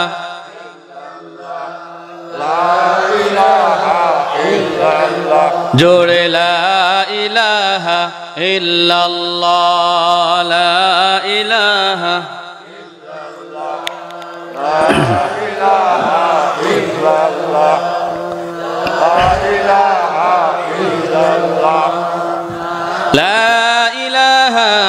ইল্লাল্লাহু মুহাম্মাদুর রাসূলুল্লাহ সাল্লাল্লাহু আলাইহি ওয়াসাল্লাম। তাওরাত কিতাবের 12 জায়গায় নামটা পেয়েও কেটে দিল। কারণ হচ্ছে ইহুদিরা হচ্ছে সবচাইতে বড় বেয়াদব পৃথিবীতে। জোরে কোন ঠিক কিনা? ইহুদিরা হচ্ছে জেনেটিক বেয়াদব। ইহুদি, খ্রিস্টান, হিন্দু, বৌদ্ধ, মুশরিক যারা আছে সবাই কিন্তু মুসলমানের শত্রু। জোরে কোন ঠিক কিনা? যদিও আমরা ভারতকে খুব বন্ধু মনে করি, অনেকে তো প্রভুই মনে করে দাদারা ঠিক থাকলে আমরা ঠিক আছে। জোরে কোন ঠিক কিনা? আর দুনিয়া সব রসাতলে যাক, সমস্যা নাই, ওরা ঠিক থাকলে আমাদের সব ঠিক। জোরে কোন আছে কিনা? এরকম আমরা বলতে চাই হিন্দুরা হচ্ছে মুসলমানদের সবচাইতে বড় শত্রু। প্রমাণ হচ্ছে আমাদের পার্শ্ববর্তী রাষ্ট্র ভারত। আপনারা জানেন গত কোরবানির ঈদে আমাদের মুসলমানদের একটা ওয়াজিব বিধান, সেই বিধান কোরবানি পর্যন্ত ভারতের কয়েকটা অঙ্গরাজ্যে করতে দেয় না। যেরকম ঠিক কিনা? কারণ কি? তাদের সংখ্যা বেশি, তারা সংখ্যা গরিষ্ঠ, আমরা সংখ্যা লঘু। এজন্য আমাদের ওয়াজিব কোরবানি করতে দেয় নাই। যুক্তি তৈরি করছে, কয় গরু আমাদের মা লাগে, মারে জবাই করা যাবে না। যেরকম নাউজুবিল্লাহ। আমি বলতে চাই গরু তোমাদের মা লাগে ভালো কথা, কিন্তু আমরা দেখতে পেলাম কি, কুরবানির যখন কাছে আসলো, চলে আসলো, হাজার হাজার গরু ট্রাক ভর্তি করে আমাদের সীমানা পাচার করে বিক্রি করছে, যেরকম ঠিক কিনা? এখন মারে যারা বিক্রি করে তারা কি ভালো সন্তান হইতে পারে বলেন? আপনারা কেউ মারে বিক্রি করছেন? নিয়ত আছে? ওরা মারে বিক্রি করছে, কয় মা আমাদের গরু মা লাগে। আমরা ওদের মারে জবাই করে সুন্দর করে হালাল করে জবাই করে খাইলাম, খাওয়ার পরে চামড়াটা আবার ওদের কাছে বিক্রি করলাম। ওই চামড়া বিক্রি করার পরে ওই চামড়া দিয়া তারা জুতা বানায়, আবার খটখট করে হাঁটে, জোরে কোন ঠিক কিনা? আবার ঢোল বানায় বাজায়। তাহলে মায়ের চামড়া দিয়ে যারা জুতা বানাতে পারে তারা কি ভদ্র সন্তান হইতে পারে বলেন? এজন্য এরা হচ্ছে 1 নাম্বার অভদ্র। আমার ভাইরা, সেই ইহুদি খ্রিস্টানরা মুসলমানের বন্ধু হতে পারে না। যদিও স্বার্থ হাসিল করার জন্য কখনো বন্ধু সাজে, ট্রানজিট নেওয়ার জন্য, আমাদের দেশের উপরে বিনা শুল্কে গাড়ি চালাবার জন্য, আমাদের দেশের মধ্যে বিনা শুল্কে মাল রপ্তানি করার জন্য আমাদের সাথে বন্ধু সুলভ আচরণ করে। যদি ভারত আমাদের প্রকৃত বন্ধু হতো, হিন্দুরা আমাদের প্রকৃত বন্ধু হতো, তাহলে আমাদের দেশের সীমান্ত এলাকায় প্রতিনিয়ত পাখির মতো গুলি করে আমাদের মুসলমানদেরকে হত্যা করতে পারতো না। ফেলানির মতো একজন নারীকে, অসহায় নারীকে হত্যা করে তার কাঁটায় ঝুলায় রাখতে পারতো না, যেরকম ঠিক কিনা? অতএব এখান থেকে প্রমাণ হলো তারা আমাদের শত্রু। এটা হচ্ছে যুক্তি। আল্লাহ কি বলেছেন দেখেন, কোরআনে কারিমে আল্লাহ রাব্বুল আলামিন 5 নম্বর সূরা মাইদার 82 নম্বর আয়াতে বলেছেন, আল্লাহ পাক বলছেন, লাতাজিদান্না আসাদ্দান নাসি আদাওয়াতাল লিল্লাযিনা আমানুল ইয়াহুদা ওয়াল্লাযিনা আশরাকু। আল্লাহ পাক বলেছেন, অবশ্যই, নিশ্চয়ই, সার্টেনলি মুসলমানদের জন্য, ইমানদারদের জন্য সবচেয়ে বড় শত্রু হচ্ছে ইহুদি, খ্রিস্টান, মুশরিক এবং হিন্দুরা। জোরে কোন নাউযুবিল্লাহ। অতএব আল্লাহ যাকে শত্রু বলেছেন, আমাদের বন্ধু বাবার কোনো কারণ থাকতে পারে না। এটা আমরা যদি বন্ধু মনে করি তাহলে আল্লাহর চেয়ে বেশি বুঝলাম, নাউযুবিল্লাহ, ঠিক কিনা বলেন? এই জন্য ওরা আমাদের বন্ধু হতে পারে না। আর ইহুদিরা হচ্ছে সবচাইতে বড় জেনেটিক বেয়াদব। তারা আল্লাহর সাথে বেয়াদবি করেছে, রাসূলের শানে বেয়াদবি করেছে, বাইতুল মুকাদ্দাসের সাথে বেয়াদবি করতেছে, এবং বড় বড় এর মধ্যে আপনার শহরের মধ্যে হামলা করে মুসলমানদের উপর দোষ চাপিয়ে দিচ্ছে, যেরকম ঠিক কিনা? এই ইহুদির বাচ্চা কত বড় বেয়াদব দেখেন। হযরত মুসা আলাইহিস সালামের জমানায় ল্যাংটা হয়ে গোসল করা তার জমানায় জায়েজ ছিল। উলঙ্গ হয়ে গোসল করা তার শরীয়তে কি ছিল? বৈধ ছিল। আল্লাহ পাক করেছেন কেন আল্লাহ ভালো জানেন। তো সবাই উলঙ্গ হয়ে ল্যাংটা হয়ে গোসল করতেন। এখন আপনারা বলেন, একজন নবী হয়ে কি উম্মতের সামনে গোসল করতে পারবে ল্যাংটা হয়ে? বলেন, এটা খারাপ দেখা যায় না? বেমানানসই। এই জন্য মুসা নবী ল্যাংটা হয়ে গোসল করতেন, ঠিক আছে, কিন্তু পাহাড়ের আড়ালে গিয়ে অথবা কোনো গাছের আড়ালে গিয়ে গোসল করে চলে আসতেন। ইহুদিরা কত বড় বেয়াদব বোঝাচ্ছি দেখেন। ইহুদির বাচ্চা বললো, জানো মুসা কেন আমাদের সাথে একসাথে গোসল করতে আসে না? কয় না, জানি না। কয় মুসা নবীর এক শিরা রোগ আছে। জোরে কোন নাউযুবিল্লাহ। কত বড় বেয়াদব, নবীর শানে কত বড় বেয়াদবি করছে। এটা হচ্ছে ইহুদিদের পরিচয়। অথচ আল্লাহর নবীদের কি কোনো রোগ ছিল বলেন? আল্লাহ কি রোগীদেরকে নবী বানাইছেন? আমার ভাইয়েরা, আল্লাহর নবীদের কোনো রোগ খুঁজ ছিল না। সবাই ছিলেন নিখুঁত, নির্ভেজাল, সবাই ছিলেন বেগুনাহগার, মাসুম। তবে হ্যাঁ, মুসা নবীর নবুয়ত পাওয়ার আগে একটা সমস্যা ছিল, যেটি আল্লাহ পাক নবুয়ত পাওয়ার পরে দূর করে দিয়েছেন। আল্লাহর নবী মুসা আলাইহিস সালাম যখন ছোট্ট শিশু ছিলেন, সবাই ঘটনা জানেন, তার মা তারে ফেরাউনের ভয়ে থেকে বাঁচাবার জন্য বাক্সের ভিতরে করে পাঠিয়ে দিয়েছিল, সমুদ্রে নিক্ষেপ করেছিল। বাক্সটা এসে ফেরাউনের ঘাটে লেগেছিল। ওই ফেরাউন মুসা নবীকে লালন পালন করার জন্য বাড়িতে নিয়েছিলেন। আল্লাহ নবী মুসা আলাইহিস সালামকে পালতেছেন। হঠাৎ করে ছোট্ট শিশু মুসা ফেরাউনকে এক থাপ্পড় মারলো। ফেরাউন থাপ্পড় খেয়ে বুঝতে পারলো, মনে হয় এই শিশুটাই ভবিষ্যতে আমার শত্রু হবে। থাপ্পড় খেয়ে বুঝছে আমার শত্রু হবে। আসে কয়ে, তোমার কি মাথা খারাপ হয়েছে নাকি? এরকম ছোট্ট বাচ্চা থাপ্পড় দিয়ে কি করে আর শত্রু হয়ে বুঝলা কি করে? কয় না, আমার বুঝ হয়ে গেছে, আমার শত্রু হত্যা করতে হবে। এই চল্লাদ, হত্যা করো। স্ত্রী কত স্বামীরা শুনে, কয় না, হত্যা করার দরকার নাই, ভবিষ্যতে বড় হইলে সে তো আমারে মা ডাকবে, তোমারে বাবা ডাকবে, আমাদের তো কোনো সন্তান নাই, পালতে থাকো। কয় না, তারে হত্যা করতে হবে, কয় আমার শত্রু হবে। আসিয়া বললেন, তাহলে পরীক্ষা করো, এক পাত্রে আগুন রাখো আর এক পাত্রে স্বর্ণ রাখো। যদি সে আগুনের মধ্যে ধরে বুঝবা তার বুঝ হয় নাই, আর স্বর্ণের মধ্যে ধরলে বোঝা যাবে তার বুঝ হয়েছে। ছোট্ট শিশু মুসাকে এক পাত্রে আগুন রেখে আর এক পাত্রে স্বর্ণ রেখে ছেড়ে দেওয়া হলো। আল্লাহর পয়গম্বর মুসা আলাইহিস সালাম তখন ছোট্ট, তিনি আগুনের আংরার মধ্যে ধরে আগুনের আংরাটা, জ্বলন্ত আংরা মুখের মধ্যে লাগায় দিলেন। সুবহানাল্লাহ কোন। আল্লাহ পাক বাঁচাবার ব্যবস্থা করে দিলেন। আগুনের আংরা, জ্বলন্ত আংরা মুখের মধ্যে লাগাবার কারণে আল্লাহর নবী মুসা আলাইহিস সালামের জিহ্বার মধ্যে একটা জড়তা চলে এসেছিল। আল্লাহ পাক যখন নবুয়ত দিলেন তখন তার জড়তা দূর হয়ে গিয়েছিল। কিভাবে দেখেন, আল্লাহ রাব্বুল আলামিন নবুয়ত দেওয়ার পরে বলেন, ও মুসা, ইযহাব ইলা ফিরআউনা ইন্নাহু তাগা। ও মুসা, তুমি ফেরাউনের কাছে যাও, সে তো অনেক অবাধ্য হয়ে গেছে। গো টু দা ফেরাউন, he has cross the limitation, অবাধ্য হয়ে গেছে, সীমা লঙ্ঘন করেছে। আল্লাহর পয়গম্বর মুসা আলাইহিস সালাম বলেন, আল্লাহ তাআলা, ফেরাউন হচ্ছে 9.5 লক্ষ বর্গ মাইল এরিয়ার একজন প্রেসিডেন্ট, তার আছে অ্যাডমিনিস্ট্রেশন পাওয়ার, তার আছে অন্তত 80,000 ঘোড়সওয়ার বাহিনী, সমস্ত প্রশাসনিক ক্ষমতা তার আছে। আল্লাহ, এই বিশাল বড় রাষ্ট্রপ্রধানের সামনে আমি একজন মুসা মাত্র 2টা হাত পা নিয়ে গিয়ে কি করব? আল্লাহ, ফেরাউনের কাছে যাওয়ার আগে আমার সাহসটা একটু বাড়ায়া দাও। কোরআনে কারিমে আল্লাহ রাব্বুল আলামিন 20 নম্বর সূরা তাহার 16 নম্বর আয়াতে কোট করেছেন। আল্লাহ পাক বলছেন, ক্বালা রাব্বিশরাহ লি সাদরি ওয়া ইয়াসসির লি আমরি ওয়াহলুল উকদাতাম মিন লিসানি ইয়াফকাহু কওলি। আল্লাহ তাআলা, আমার সাহসটা বাড়ায় দাও, আমার কাজটা সহজ করে দাও, আমার জিহ্বার মধ্যে একটা জড়তা আছে দূর করে দাও। ইয়াফকাহু কওলি আই লিয়াফহামু কওলি, যাতে করে আমার শত্রু ফেরাউন এবং তার দলবলেরা আমার কথাটা সহজে বুঝতে পারে। মুখের মধ্যে তুতলামি থাকলে কথা বোঝা যায়, বলেন তো, আরো বিরক্ত লাগে।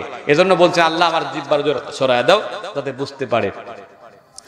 আল্লাহ নবী মুসা বলেন, O prophet, said Musa, Allah, O my Allah, you belong, get my breast, please make my work easy, please remove away eligibility my tongue so that they can easily understand my word. Allah, আমার এই দাবিগুলা পুরা করো। আল্লাহ পাক বলছেন, যাও, তোমার দাবি আমি পুরা করলাম। এখন প্রশ্ন হচ্ছে, আল্লাহ পাকের নবী মুসা বলেন, আল্লাহ, আমার সাহসটা বাড়ায় দাও। সাহস বাড়াতে হবে কেন? সত্য কথা বললে সাহস লাগে, জোরে কোন ঠিক কিনা? যদি সত্যের দাওয়াত দেন, সত্য কথা বলেন, কোরআনের কথা বলেন, সাহস থাকতে হবে। যদি এক নম্বরে সাহস আপনার না থাকে, যদি ভয় পান যে আমি যদি সত্য কথা বলি, যদি আমার চাকরিটা চলে যায়, যদি আমি আগামীতে দাওয়াত না পাই, তাইলে সত্য কথা বলতে পারবেন না। আমার ভাই, আল্লাহ পাক এর জন্য বলেছেন সাহস লাগবে সত্য কথা বলার জন্য। এখন আমরা বিপদের মধ্যে আছি। অনেক ইমাম সাহেবদের সাহস আছে কিন্তু কথা বলতে পারেন না পরিবেশের কারণে। শহরের কথা বলছি, গ্রামের অবস্থা অনেক ভালো আছে, আপনারা অনেক ভালো আছেন। ইমাম সাহেব নিয়ত করছেন সুদের বিরুদ্ধে কথা বলবেন, ডান দিকে তাকায় দেখেন মসজিদের মুতাওয়াল্লি 1 নম্বর সুদখোর, আছে কিনা বলেন? সুদের বিষয় বাদ। নিয়ত করেছেন ঘুষের বিরুদ্ধে কথা বলবেন, বাম দিকে তাকায় দেখেন মসজিদের সেক্রেটারি সাহেব 1 নম্বর ঘুষখোর, রিটায়ার্ড পারসন, পুলিশ অফিসার, আছে কিনা বলেন? ঘুষের বিষয়টাও বাদ। এমন একটা বিষয় কথা বলবেন যাতে চাকরিও ঠিক থাকে, প্রমোশন হয়, জোরে কোন ঠিক কিনা? তবে না, আমি বলতে চাই, ইমাম সাহেবদেরকে বলতে চাই, সত্য কথা বলবেন, কারণ সত্য কথা বলার নির্দেশ হচ্ছে আমার আল্লাহর। সত্য কথা বললে আল্লাহ রাব্বুল আলামিন আপনার মর্যাদা বাড়ায় দিবেন।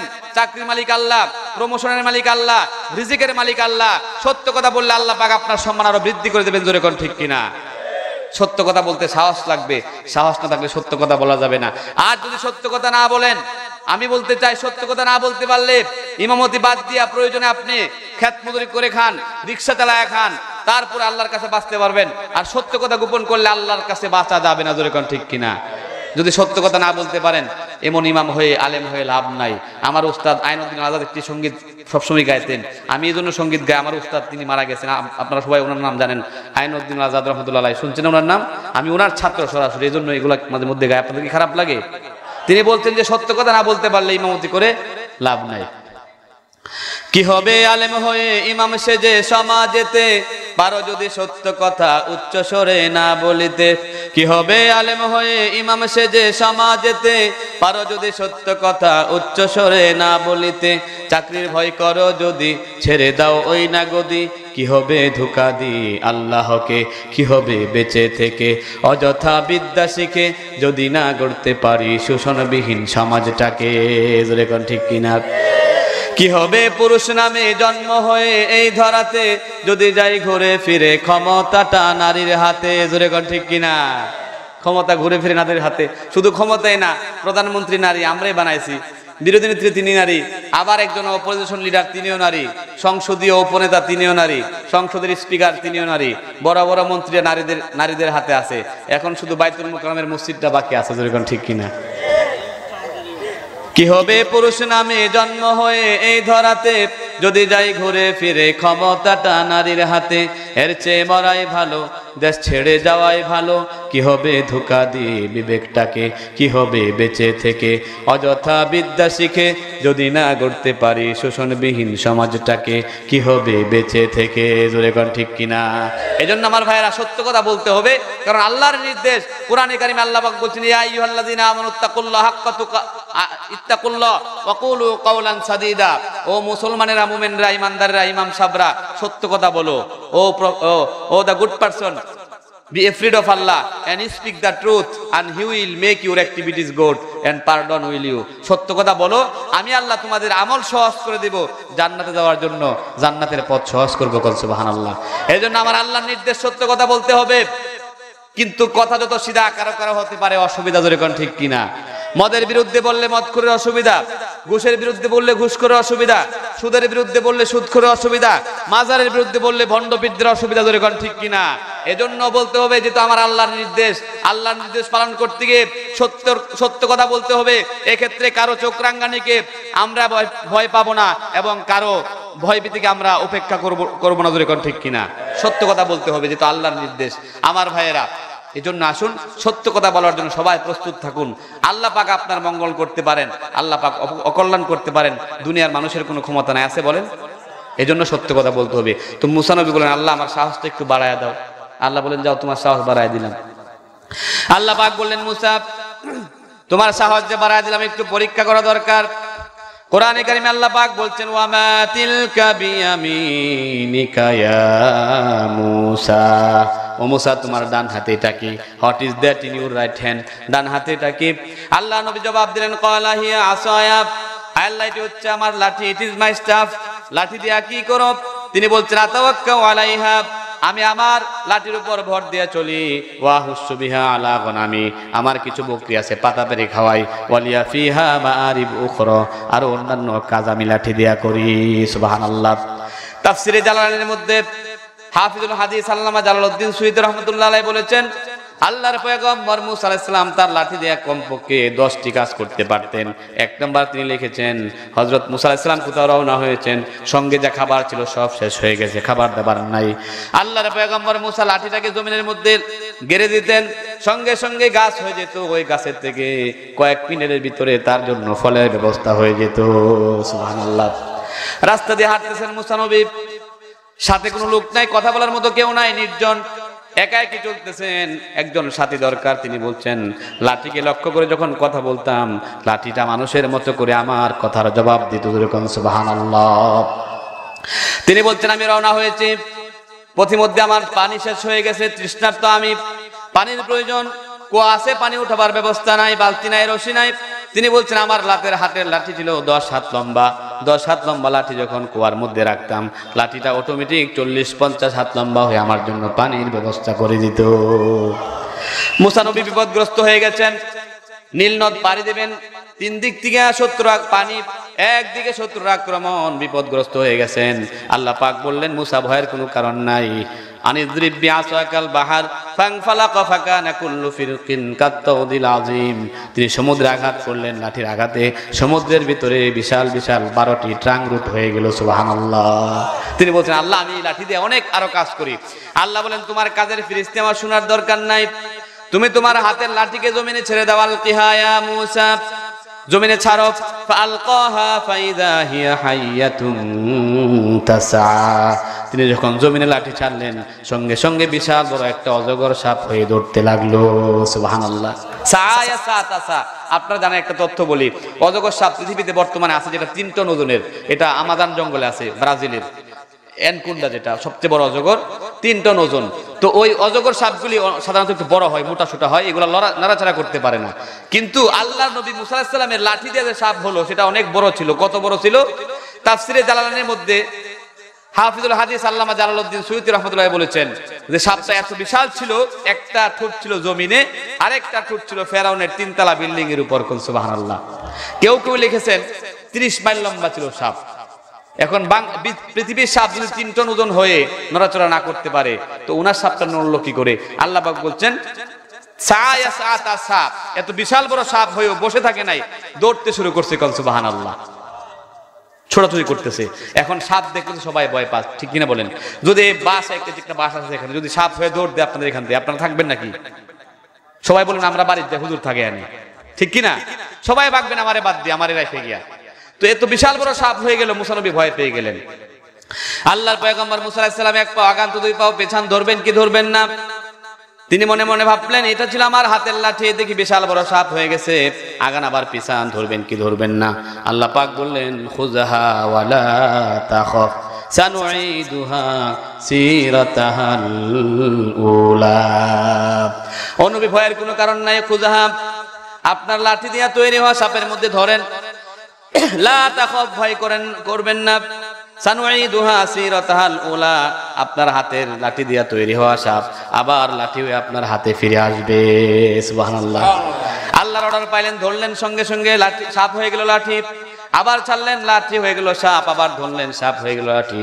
আল্লাহ পাক বলছেন যান, এবার আপনার পরীক্ষা হয়ে গেছে, যেহেতু সাপ দেখে আর ভয় পান না, মানুষ দেখে ভয় পাওয়ার কোনো কারণ নাই, ঠিক কিনা? যান। তো বলছিলাম মুসা নবীর কথা, এটা গেছেন আরেক ঘটনা, এখানে গিয়ে দাওয়াত দিচ্ছেন, পানিতে ডুববে মরছেন, আরেকটা ঘটনা, এদিকে যাব না। বলছিলাম মুসা নবীর, ইহুদিরা বললো 100 রোগ আসছিল, সেই মুসা নবী একদিন গেছেন গোসল করতে, পানিতে নামছেন, কাপড় চোপড় গুলা পাথরের উপর রেখে গেছেন, এটা কিন্তু গল্প না, বুখারী শরীফের হাদিস। কাপড় রেখে তিনি নামছেন পানিতে, ডুব দিয়া উঠে দেখে যে কাপড় রাখছিলেন পাথরের উপরে, সেই পাথর কাপড় নিয়ে দৌড় শুরু করছে। সুবহানাল্লাহ। পাথর দৌড়াইতেছে কাপড় নিয়া। মুসা নবী উঠে গিয়ে আস্তাগফিরুল্লাহ, কি এক ব্যাপার, বিপদে পড়লাম, কাপড় না থাকলে আমি মানুষের সামনে যাই কি করে ল্যাংটা অবস্থায়? কত মানুষ রাস্তায় বসা আছে, যাওয়ার কোনো ব্যবস্থা নাই। তিনি লজ্জিত হয়ে গেলেন আর দৌড়তে লাগলেন পাথরের পিছে পিছে, বলতেছেন সাউবি হাজার, সাউবি হাজার, পাথর আমার কাপড়, পাথর আমার কাপড়। কিন্তু পাথর তো আল্লাহর হুকুমে দৌড়াচ্ছে, কারো কথা শুনছে না। পাথর দৌড়তে দৌড়তে এক জায়গায় গেছে, যায় দেখে যে রাস্তার একটা চৌরাস্তা, বাজারের মোড়, ওখানে বনি ইসরাইলের অনেকগুলি মাতবর টাইপের লোক দাঁড়ানো, যারা মুসা নবীকে 100 রোগ আছে বলে মিথ্যা অভিযোগ করেছিল, তারাও তার সামনে দাঁড়ানো। পাথরটা অটোমেটিক এখানে গিয়ে দাঁড়ায় গেছে। সুবহানাল্লাহ। আল্লাহ নবী মুসা গেছেন কাপড় আনতে, ওই ইহুদিরা এখন দেখছে যে মুসা নবীর কোনো রোগ টুক নাই। সুবহানাল্লাহ। আল্লাহ দেখা দিয়েছেন কুদরত দিয়া। তো এই মুসা নবীর সম্পর্কে তারা বেয়াদবি করেছে, আমার নবীর সামনেও বেয়াদবি করেছে। আল্লাহ নবীর নামটা 12 জায়গা থেকে কেটে দিয়ে আগুন দিয়ে পুরাই দিয়েছে। নাউযুবিল্লাহ। আমার ভাইয়েরা, তাওরাত কিতাব বন্ধ করে বাড়িতে চলে গেছে। একদিন 2 দিন করে 1 সপ্তাহ অতিবাহিত হওয়ার পর আবার যখন তাওরাত কিতাব খুললো, এবার তাওরাত কিতাব খুলে দেখে অন্তত 16 জায়গায় বিশ্ব নবীর নামটা লেখা হয়ে গেছে। কয় জায়গায়? 16 জায়গায় লেখা হয়ে গেছে। এবার ইহুদির মাথার মধ্যে চিন্তা ঢুকছে যে এভাবে যদি বাড়তে থাকে অবস্থা তো খারাপ হয়ে যাবে। ইহুদি ব্যক্তি নিজের ভাষায় বলছেন, হাদিসের মধ্যে এসেছে, সে বলছে ওয়া ইন কাতাতুহা লাসারাতিত তাওরাতু কুল্লুহা নাতান লি মুহাম্মাদিন সাল্লাল্লাহু আলাইহি ওয়াসাল্লাম। এমন করে যদি আমি বিশ্বনবীর নামটা তাওরাত কিতাব থেকে কাটতে থাকি আর বাড়তে থাকে, একদিন এমন হবে দেখা যাবে গোটা তাওরাত কিতাব বিশ্বনবীর নাম দেয়া, প্রশংসা দেয়া ভরে যাবে, আমার নবী মুসা নবীর নাম খুঁজেও পাওয়া যাবে না, ঠিক কিনা? এই চিন্তা ভাবনা মাথায় ঢোকার সঙ্গে সঙ্গে ইহুদি ব্যক্তি গেল তার দেশের সবচেয়ে বড় পাদ্রির কাছে গেল, কাবুল আহবার বলা হয়, পাদ্রি পুরোহিত বা পুপ বলতে পারেন, তার কাছে গিয়ে বললো, পাদ্রি বলো মান মুহাম্মদ সাল্লাল্লাহু আলাইহি সাল্লাম, আমারে বলো মুহাম্মদ কে, তিনি কোথায় আছেন, আমারে বলো মুহাম্মদ কে। পাদ্রি বলল, মুহাম্মদ দিয়া তুমি কি করো? পাদ্রি প্রশ্ন করলো, হাল কারাতাত তাওরাত, ও আল্লাহর বান্দা তুমি কি তাওরাত কিতাব পড়েছো? কারণ পাদ্রি ভালো করে জানতো 2500 বছর পরে যে নবীর আগমন পৃথিবীতে ঘটবে, সেই নবীর নামটা একজন সাধারণ ইহুদির জানা থাকার কথা না। এজন্য প্রশ্ন করলো, তুমি কি তাওরাত পড়েছো নাকি? পাদ্রি বলল, আমি শুধু পড়ি নাই, তাওরাত কিতাব পড়তে গিয়ে মুহাম্মদের নামটা 4 জায়গায় পেলাম, কাটলাম পেলাম 8 জায়গায়, কাটলাম পেলাম 12 জায়গায়, কাটলাম পেলাম 16 জায়গায়। এবার বলো মুহাম্মদ কে, তিনি কোথায় আছেন? আমি তার কাছে যেতে চাই, তার কাছে গিয়ে আমি মুসলমান হয়ে দুনিয়ার থেকে বিদায় হতে চাই, দুনিয়ার থেকে মুসলমান হয়ে বিদায় হতে চাই। পাদ্রি বলল, শোনো, মুহাম্মদের কাছে গিয়া কোনো লাভ নাই, জোরে কোন নাউযুবিল্লাহ। কারণ পাদ্রি ভালো করে জানতো মুহাম্মদের কাছে একবার যেতে পারলে ইসলাম ধর্ম গ্রহণ না করে কোনো উপায় নাই, এজন্য মুহাম্মদের কাছে যেতে বাধা। আজকেও যারা নাস্তিক মুরতাদ, যারা আবু জাহেল আবু লাহাব উতবা সাহেবার দোসরেরা, তারা জানে যে কোরআনের মাহফিলে মানুষ গেলেই পরিবর্তন হয়, লোকটা নামাজি হয়, লোকটা ইসলামের পক্ষে যায়। এজন্য কোরআনের মাহফিলে 144 জারি করা হয়, গানের মাহফিলে উরুসের মধ্যে 144 জারি করা হয় না, জোরে কোন ঠিক কিনা? আমার ভাইরা, আমরা বলতে চাই, তোমরা যতই ষড়যন্ত্র করো, কোরআনে কারীম দুনিয়াতে থাকতে এসেছে, যেতে আসে নাই। আল্লাহ ছিলেন, কোরআন ছিল। আল্লাহ আছেন, কোরআন আছে। আল্লাহ থাকবেন, কোরআন থাকবে। যতদিন পৃথিবী থাকবে কোরআন থাকবে। কোরআনের একটা অক্ষরকেও দুনিয়ার সমস্ত নাস্তিক আর মুরতাদরা ষড়যন্ত্র করে পৃথিবী থেকে মুছে দিতে পারবে না। জোরে কোন ঠিক কিনা? কারণ কোরআন হচ্ছে আল্লাহর, আল্লাহ রক্ষা করবেন বলে ওয়াদা করেছেন। আল্লাহ বলছেন, ইন্না নাহনু নাযালনা যিকরা ওয়া ইন্না লাহু লাহাফিজুন। Certainly I have sent the Holy Quran and the responsibility of saving this is my own hand. এটা নাজিল করেছি আমি, রক্ষা করার দায়িত্ব আমার, অতএব এটা ষড়যন্ত্র করে মুছে দেওয়া যাবে না। জোরে কোন ঠিক কিনা? তো বলছে মুহাম্মদের কাছে গিয়া কোনো লাভ নাই। এবার পাদ্রী বলছে, বিহাক্কি তাওরাতি মুসা লা তামলাউনি লিজিয়ারাতি মুহাম্মাদিন সাল্লাল্লাহু আলাইহি ওয়াসাল্লাম। ও পাদ্রী, আমারে যতই বাধা প্রদান করো না কেন, তাওরাতের কসম করে বলছে, আমারে যতই বাধা দাও রাখতে পারবা না। আমি অবশ্যই মুহাম্মদের কাছে যাব। তার কাছে গিয়ে আমি ইহুদি ধর্ম ত্যাগ করে মুসলমান হয়ে দুনিয়ার থেকে অবশ্যই বিদায় হতে চাই। সুবহানাল্লাহ। আমার ভাইয়েরা, এবার আসেন, সাধারণ একজন পাদ্রী, তিনিও আল্লাহর নবীর শান বুঝতেন। পৃথিবীতে যত মানুষ এসেছিলেন, ইহুদি বলেন খ্রিস্টান বলেন, সবাই মুহাম্মদ সাল্লাল্লাহু আলাইহি ওয়াসাল্লামকে চিনতেন। যদিও কেউ ইসলাম ধর্ম গ্রহণ করেছেন, কেউ করেন নাই। জোরে কোন ঠিক কিনা? কিন্তু সবাই জানতো মুহাম্মদ সত্য। জানতো কিনা বলেন? আবু জাহেল যে এত বড় কাফের ছিল, সে কি জানতো না বলেন? জানতো কিনা বলেন? অনেকগুলা প্রমাণ আছে, এর মধ্যে একটি শুধু আমি বলছি। আবু জাহেল একবার বিশ্বনবী মুহাম্মদুর রাসূলুল্লাহ সাল্লাল্লাহু আলাইহি সাল্লামকে নিয়ে সফরে যাবেন। নবীজির বয়স তখন মাত্র 8 বছর। 8 বছরের বালক আল্লাহর নবী মুহাম্মদুর রাসূলুল্লাহকে আবু জাহেল পিছনে বসালেন, আর আবু জাহেল উটের সামনে বসলো। কিন্তু সঙ্গে সঙ্গে উটটা জমিনে বসে গেল। কোন সুবহানাল্লাহ। উটটা জমিনে বসে গেছে। অনেকক্ষণ যাবত আঘাত করতেছে, উটনি উঠে না। অনেক মারামারির পরে উটনি বসে আছে। আঘাতপ্রাপ্ত হয়ে উঠতে বলল, আল্লাহ তাআলা আমার জবানটা খুলে দাও, যাতে করে আমি আবু জাহেলের প্রশ্নের জবাব দিতে পারি। হাদিসের মধ্যে এসেছে, ফান্তাকাল্লাহুন নাকা, আল্লাহ পাক উটনির জবান খুলে দিলেন। সঙ্গে সঙ্গে উটনি বলল, রে আবু জাহেল, তোর মতো কাফের আমার সামনে বসা আর বিশ্বনবী মুহাম্মদুর রাসূলুল্লাহ পিছনে বসা, আমারে মারতে মারতে দুনিয়া থেকে যদি বিদায় করে দাও, খোদার কসম তোমারে সামনে নিয়ে আমি এক কদমও এগোতে পারি না। সঙ্গে সঙ্গে আবু জাহেল মানুষের মতো ভাষায় কথাটা বোঝার সঙ্গে সঙ্গে শিশু মুহাম্মদকে সামনে দিল। আবু জাহেল পিছনে বসলো। সঙ্গে সঙ্গে উটনিটা দৌড়তে আরম্ভ করে দিল। জোরে কোন সুবহানাল্লাহ। সেদিন আবু জাহেল বুঝেছে মুহাম্মদ সত্য নবী। জোরে কোন ঠিক কিনা? আজ থেকে 1500 বছর আগে আবু কুবাইস পাহাড়ের সামনে, মক্কা থেকে দূরে পাহাড় আবু কুবাইস, যেখানে বাদশা, সৌদি আরবের বাদশার বাড়ি, সেই পাহাড়ের সামনে আবু জাহেল দাঁড়ানো, আর কয়েকজন কাফের দাঁড়ানো। নবীজি যাচ্ছেন, বলছে, মুহাম্মদ তুমি তো দুনিয়াতে অনেক কিছু দেখাইলা, যদি পারো আকাশে একটু কিছু করে দেখাও, যদি পারো আকাশে একটু কিছু করো। কই কি দেখতে চাও বলো চাচা? কই তুমি যদি পারো আকাশের 4টার 2 ভাগ করে দেখাও। আল্লাহ নবী বললেন, তাহলে বিশ্বাস করবেন তো? হ্যাঁ করব। আল্লাহ নবী ইশারা করলেন। কোরআনে কারিমে আল্লাহ পাক বলছেন, ইকতারাবাতিস সাআ ওয়ানশাক্কাল কামার। আল্লাহ নবী ইশারা করতে দেরি হয়েছে। জমিন থেকে 9,30,000 মাইল দূরের চাঁদ 2 ভাগ হয়ে 2 পারে পড়তে দেরি হয় নাই। সুবহানাল্লাহ। আবু জাহেল সচক্ষে দেখছে। দেখে কই, ভাতিজা তোমার জাদু তো আকাশ পর্যন্ত চলে গেছে। কোন নাউজুবিল্লাহ। সে আবু জাহেল সচক্ষে দেখে ইসলাম ধর্ম গ্রহণ করতে পারে নাই। কিন্তু আজ থেকে 1000 বছর বা তার চেয়ে আরো কম বছরের কমের কথা, নীল আর্মস্ট্রং চাঁদের দেশে গেছেন কিনা বলেন? নীল আর্মস্ট্রং চাঁদের দেশে যাওয়ার পরে যখন দেখলো যে 4টা দ্বিখণ্ডিত 2 ভাগ হয়েছে, কখন হয়েছে সে চিন্তা ভাবনা করতে লাগলো। গবেষণা করে দেখলো মুহাম্মদ যখন দুনিয়াতে ছিল তার ইশারায় চাঁদ দ্বিখণ্ডিত হয়েছে, এবং সে এরপর থেকে তিনি মুহাম্মদকে নিয়ে গবেষণা করতে করতে এক পর্যায়ে তিনি ইসলাম ধর্ম গ্রহণ করে মুসলমান হয়ে গেলেন। সুবহানাল্লাহ। ডক্টর মরিস বুখাইলি একজন বিশাল বড় দার্শনিক ছিলেন, আমেরিকার দার্শনিক। তিনি ফেরাউনের লাশ নিয়ে গবেষণা করতে লাগলেন। দেখলেন যে 3116 বছর পানির নিচে ছিল ফেরাউনের লাশ। তিনি ছিলেন ফরেনসিক বিভাগের একজন প্রধান। 3116 বছর ছিল, কিভাবে থাকলো লাশটা মেডিসিন ছাড়া? গবেষণা করে দেখলো, মুসলমানের কাছে গিয়ে জানতে পারলো যে আল্লাহ পাক কোরআনে বলেছেন যে ফেরাউনের লাশটাকে আমি অক্ষত রাখবো, যাতে করে কিয়ামত পর্যন্ত যত স্বৈরাচার আসবে, আলেম বিদ্বেষী আসবে, কোরআন বিদ্বেষীরা আসবে, তারা যেন শিক্ষা গ্রহণ করতে পারে। এজন্য আল্লাহ পাক বলেছেন, আল ইয়াউমা নুনাজ্জিকা বিবাদানিকা লিতাকুনা লিমান খালফাকা আয়া। Today I will not believe you, but your dead body will be reserved by me, so that they can, আমি তোমার লাশটা অক্ষত রাখবো যাতে করে কিয়ামত পর্যন্ত সবাই স্বৈরাচারীরা দেখতে পারে, শিক্ষা গ্রহণ করতে পারে। যখন সে কথা জানলো মরিচ বুখাইলি এবং দেখলো যে আল্লাহর কথা সত্য, কোরআন সত্য, রাসূল সত্য, আল্লাহর নবীকে স্বপ্নে দেখে ইসলাম ধর্ম গ্রহণ করলো। সুবহানাল্লাহ। আমার ভাইয়েরা, ভারতের সবচেয়ে বড় একজন শিক্ষিত মানুষ, তার নাম ডক্টর শিব শক্তি স্বরূপজি। তার পিতার নাম ছিল মোহনতন প্রীতম দাসু দাসে, মায়ের নাম ছিল ভানুমতি কর, স্ত্রীর নাম ছিল শ্রদ্ধা দেবী। লোকটি ভারতের মথুরা বৃন্দাবনের কৃতি সন্তান। পৃথিবীর সবচাইতে বড় বিদ্যাপীঠ অক্সফোর্ড বিশ্ববিদ্যালয় থেকে লোকটি 10টি ধর্মগ্রন্থের জ্ঞান অর্জন করেছিলেন, 12টি ভাষায় ডিগ্রি অর্জন করলেন।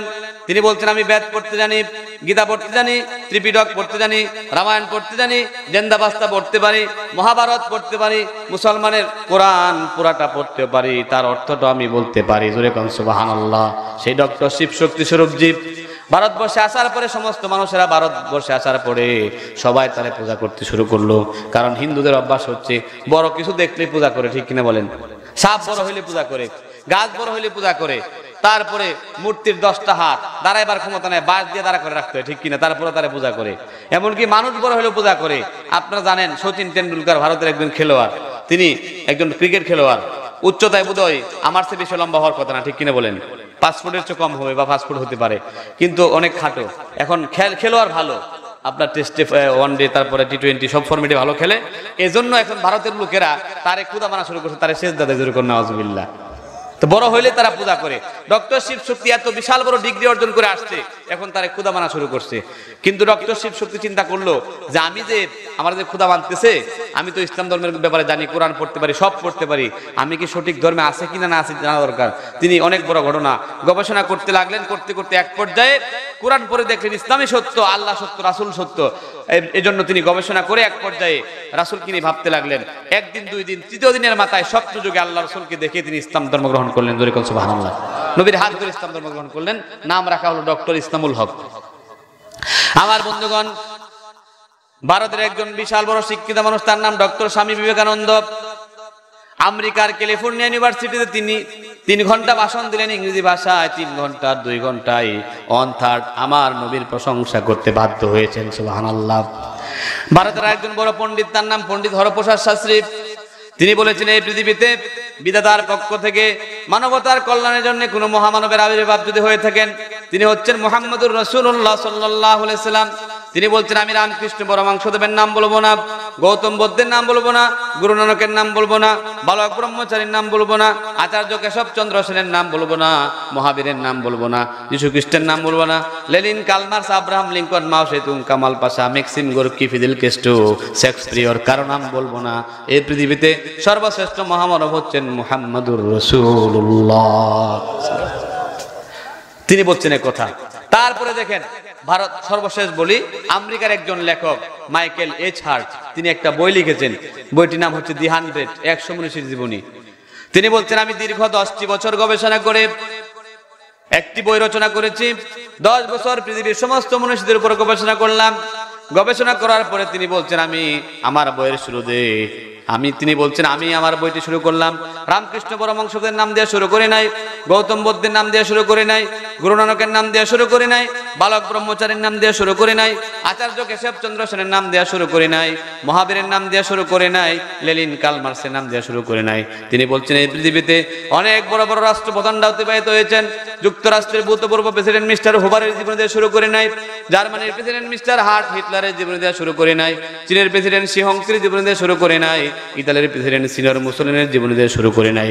তিনি বলছেন, আমার জানা মতে অনেক বড় বিজ্ঞানীরা অতিবাহিত হয়েছেন। কারো বানাম রুশো, কারো বানাম প্লেটো, কারো বানাম কেন্ট, কারো বানাম হেগেল, কারো বানাম জার্নাল, কারো বানাম উইলিয়াম মুর, কারো বানাম এডওয়ার্ড কিবন, কারো বানাম গ্যালিলিও, কারো বানাম স্যার আইজ্যাক নিউটন, কারো বানাম গ্যালিলিও, কারো বানাম মাইকেল জ্যাকসন, কারো নাম লিখি নাই। যার নাম দিয়ে শুরু করলাম তিনি হচ্ছেন মুহাম্মদুর রাসূলুল্লাহ সাল্লাল্লাহু আলাইহি সাল্লাম। তিনি বলতেন, কারো নাম দিয়ে শুরু করেন বইটা, যার নাম প্রথমে আনলাম তিনি হচ্ছেন মুহাম্মদ। তারা প্রশ্ন করা হলো, মাইকেল চার্চ, তুমি তো অনেক বছর গবেষণা করে বইটি লিখেছো, কিন্তু তুমি একজন খ্রিস্ট ধর্মের মানুষ, তুমি তো মুহাম্মদের নাম দিয়ে শুরু না করে যীশু খ্রিস্টের নাম দিয়ে শুরু করতে পারতা, মুহাম্মদের নাম দিয়ে শুরু করলা, কারণটা কি? তিনি বলছেন, তার ভাষায় তিনি বলছেন, Muhammad is real investigative example for world in all ages, in all time and in all clients. তিনি হচ্ছেন, মুহাম্মদ হচ্ছেন এমন একজন নেতা যার মধ্যে সব বয়সের, সব যুগের, সব মানুষের আদর্শ আছে। কোন সুবহানাল্লাহ।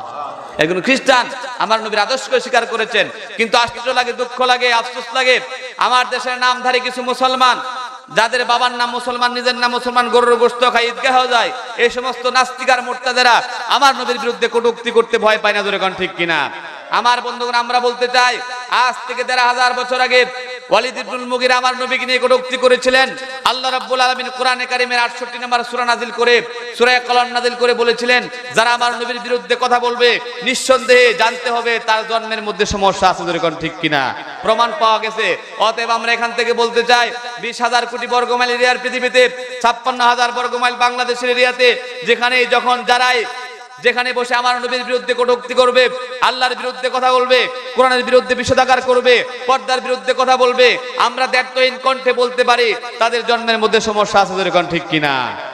কারণ ভালো মানুষ আমার নবীর বিরুদ্ধে কথা বলতে পারে না। আপনি আল্লাহ রাসূলকে কি বলবেন?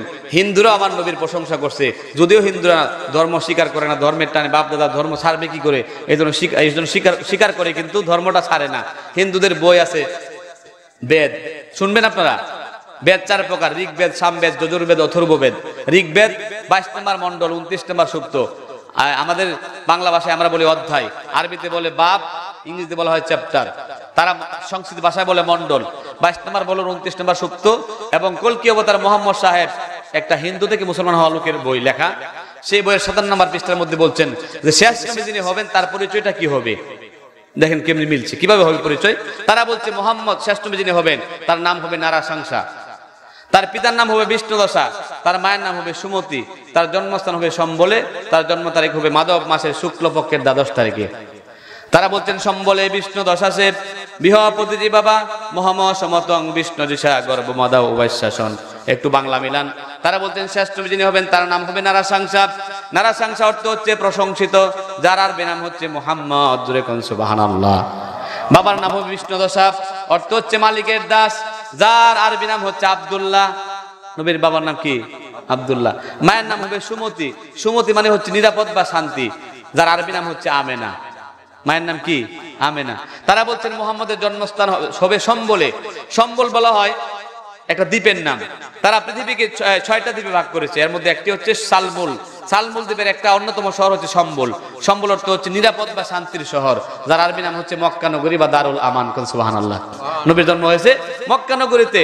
জন্ম তারিখ হবে মাধব মাসের শুক্লপক্ষের ১২ তারিখে। মাধব মাস বলা হয় রবিউল আউয়াল মাসকে। তারা বলছেন মুহাম্মদের জন্ম হবে মাধব মাসের শুক্লপক্ষের ১২ তারিখ, মানে তারা ৪টি ২ ভাগ করে। একটি হচ্ছে প্রথম পক্ষকে বলা হয় শুক্লপক্ষ, দ্বিতীয় ১৫ দিন হচ্ছে কৃষ্ণপক্ষ। তারা বলছেন মুহাম্মদের জন্ম হবে মাধব মাসের শুক্লপক্ষের ১২ তারিখে, অর্থাৎ মাধব রবিউল আউয়াল মাসের প্রথম ১৫ তারিখের ১২ তারিখ। সুবহানাল্লাহ। হয়েছে কিনা বলেন? তারা এরকম আরো অনেক বলছে। তারা বলছে মুহাম্মদের চিনবা কি করে? শ্রী শ্রী ভগবান গীতা, যেটা রবীন্দ্রনাথ ঠাকুর লিখেছেন, গীতাঞ্জলি, ওটার ২৯ নম্বর অনুচ্ছেদের মধ্যে লেখা আছে যে মুহাম্মদরে চিনবা কি করে?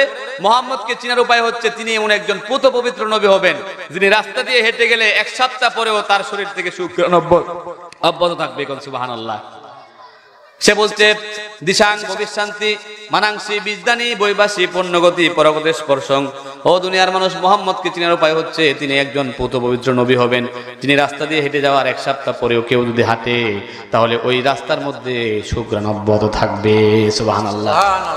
বৌদ্ধরা, আরো অনেক কথা আছে। বৌদ্ধরা গৌতম বুদ্ধের মৃত্যুর পূর্বে তার অনুসারী ছিল ৫০ লক্ষের উপরে ভারতবর্ষে।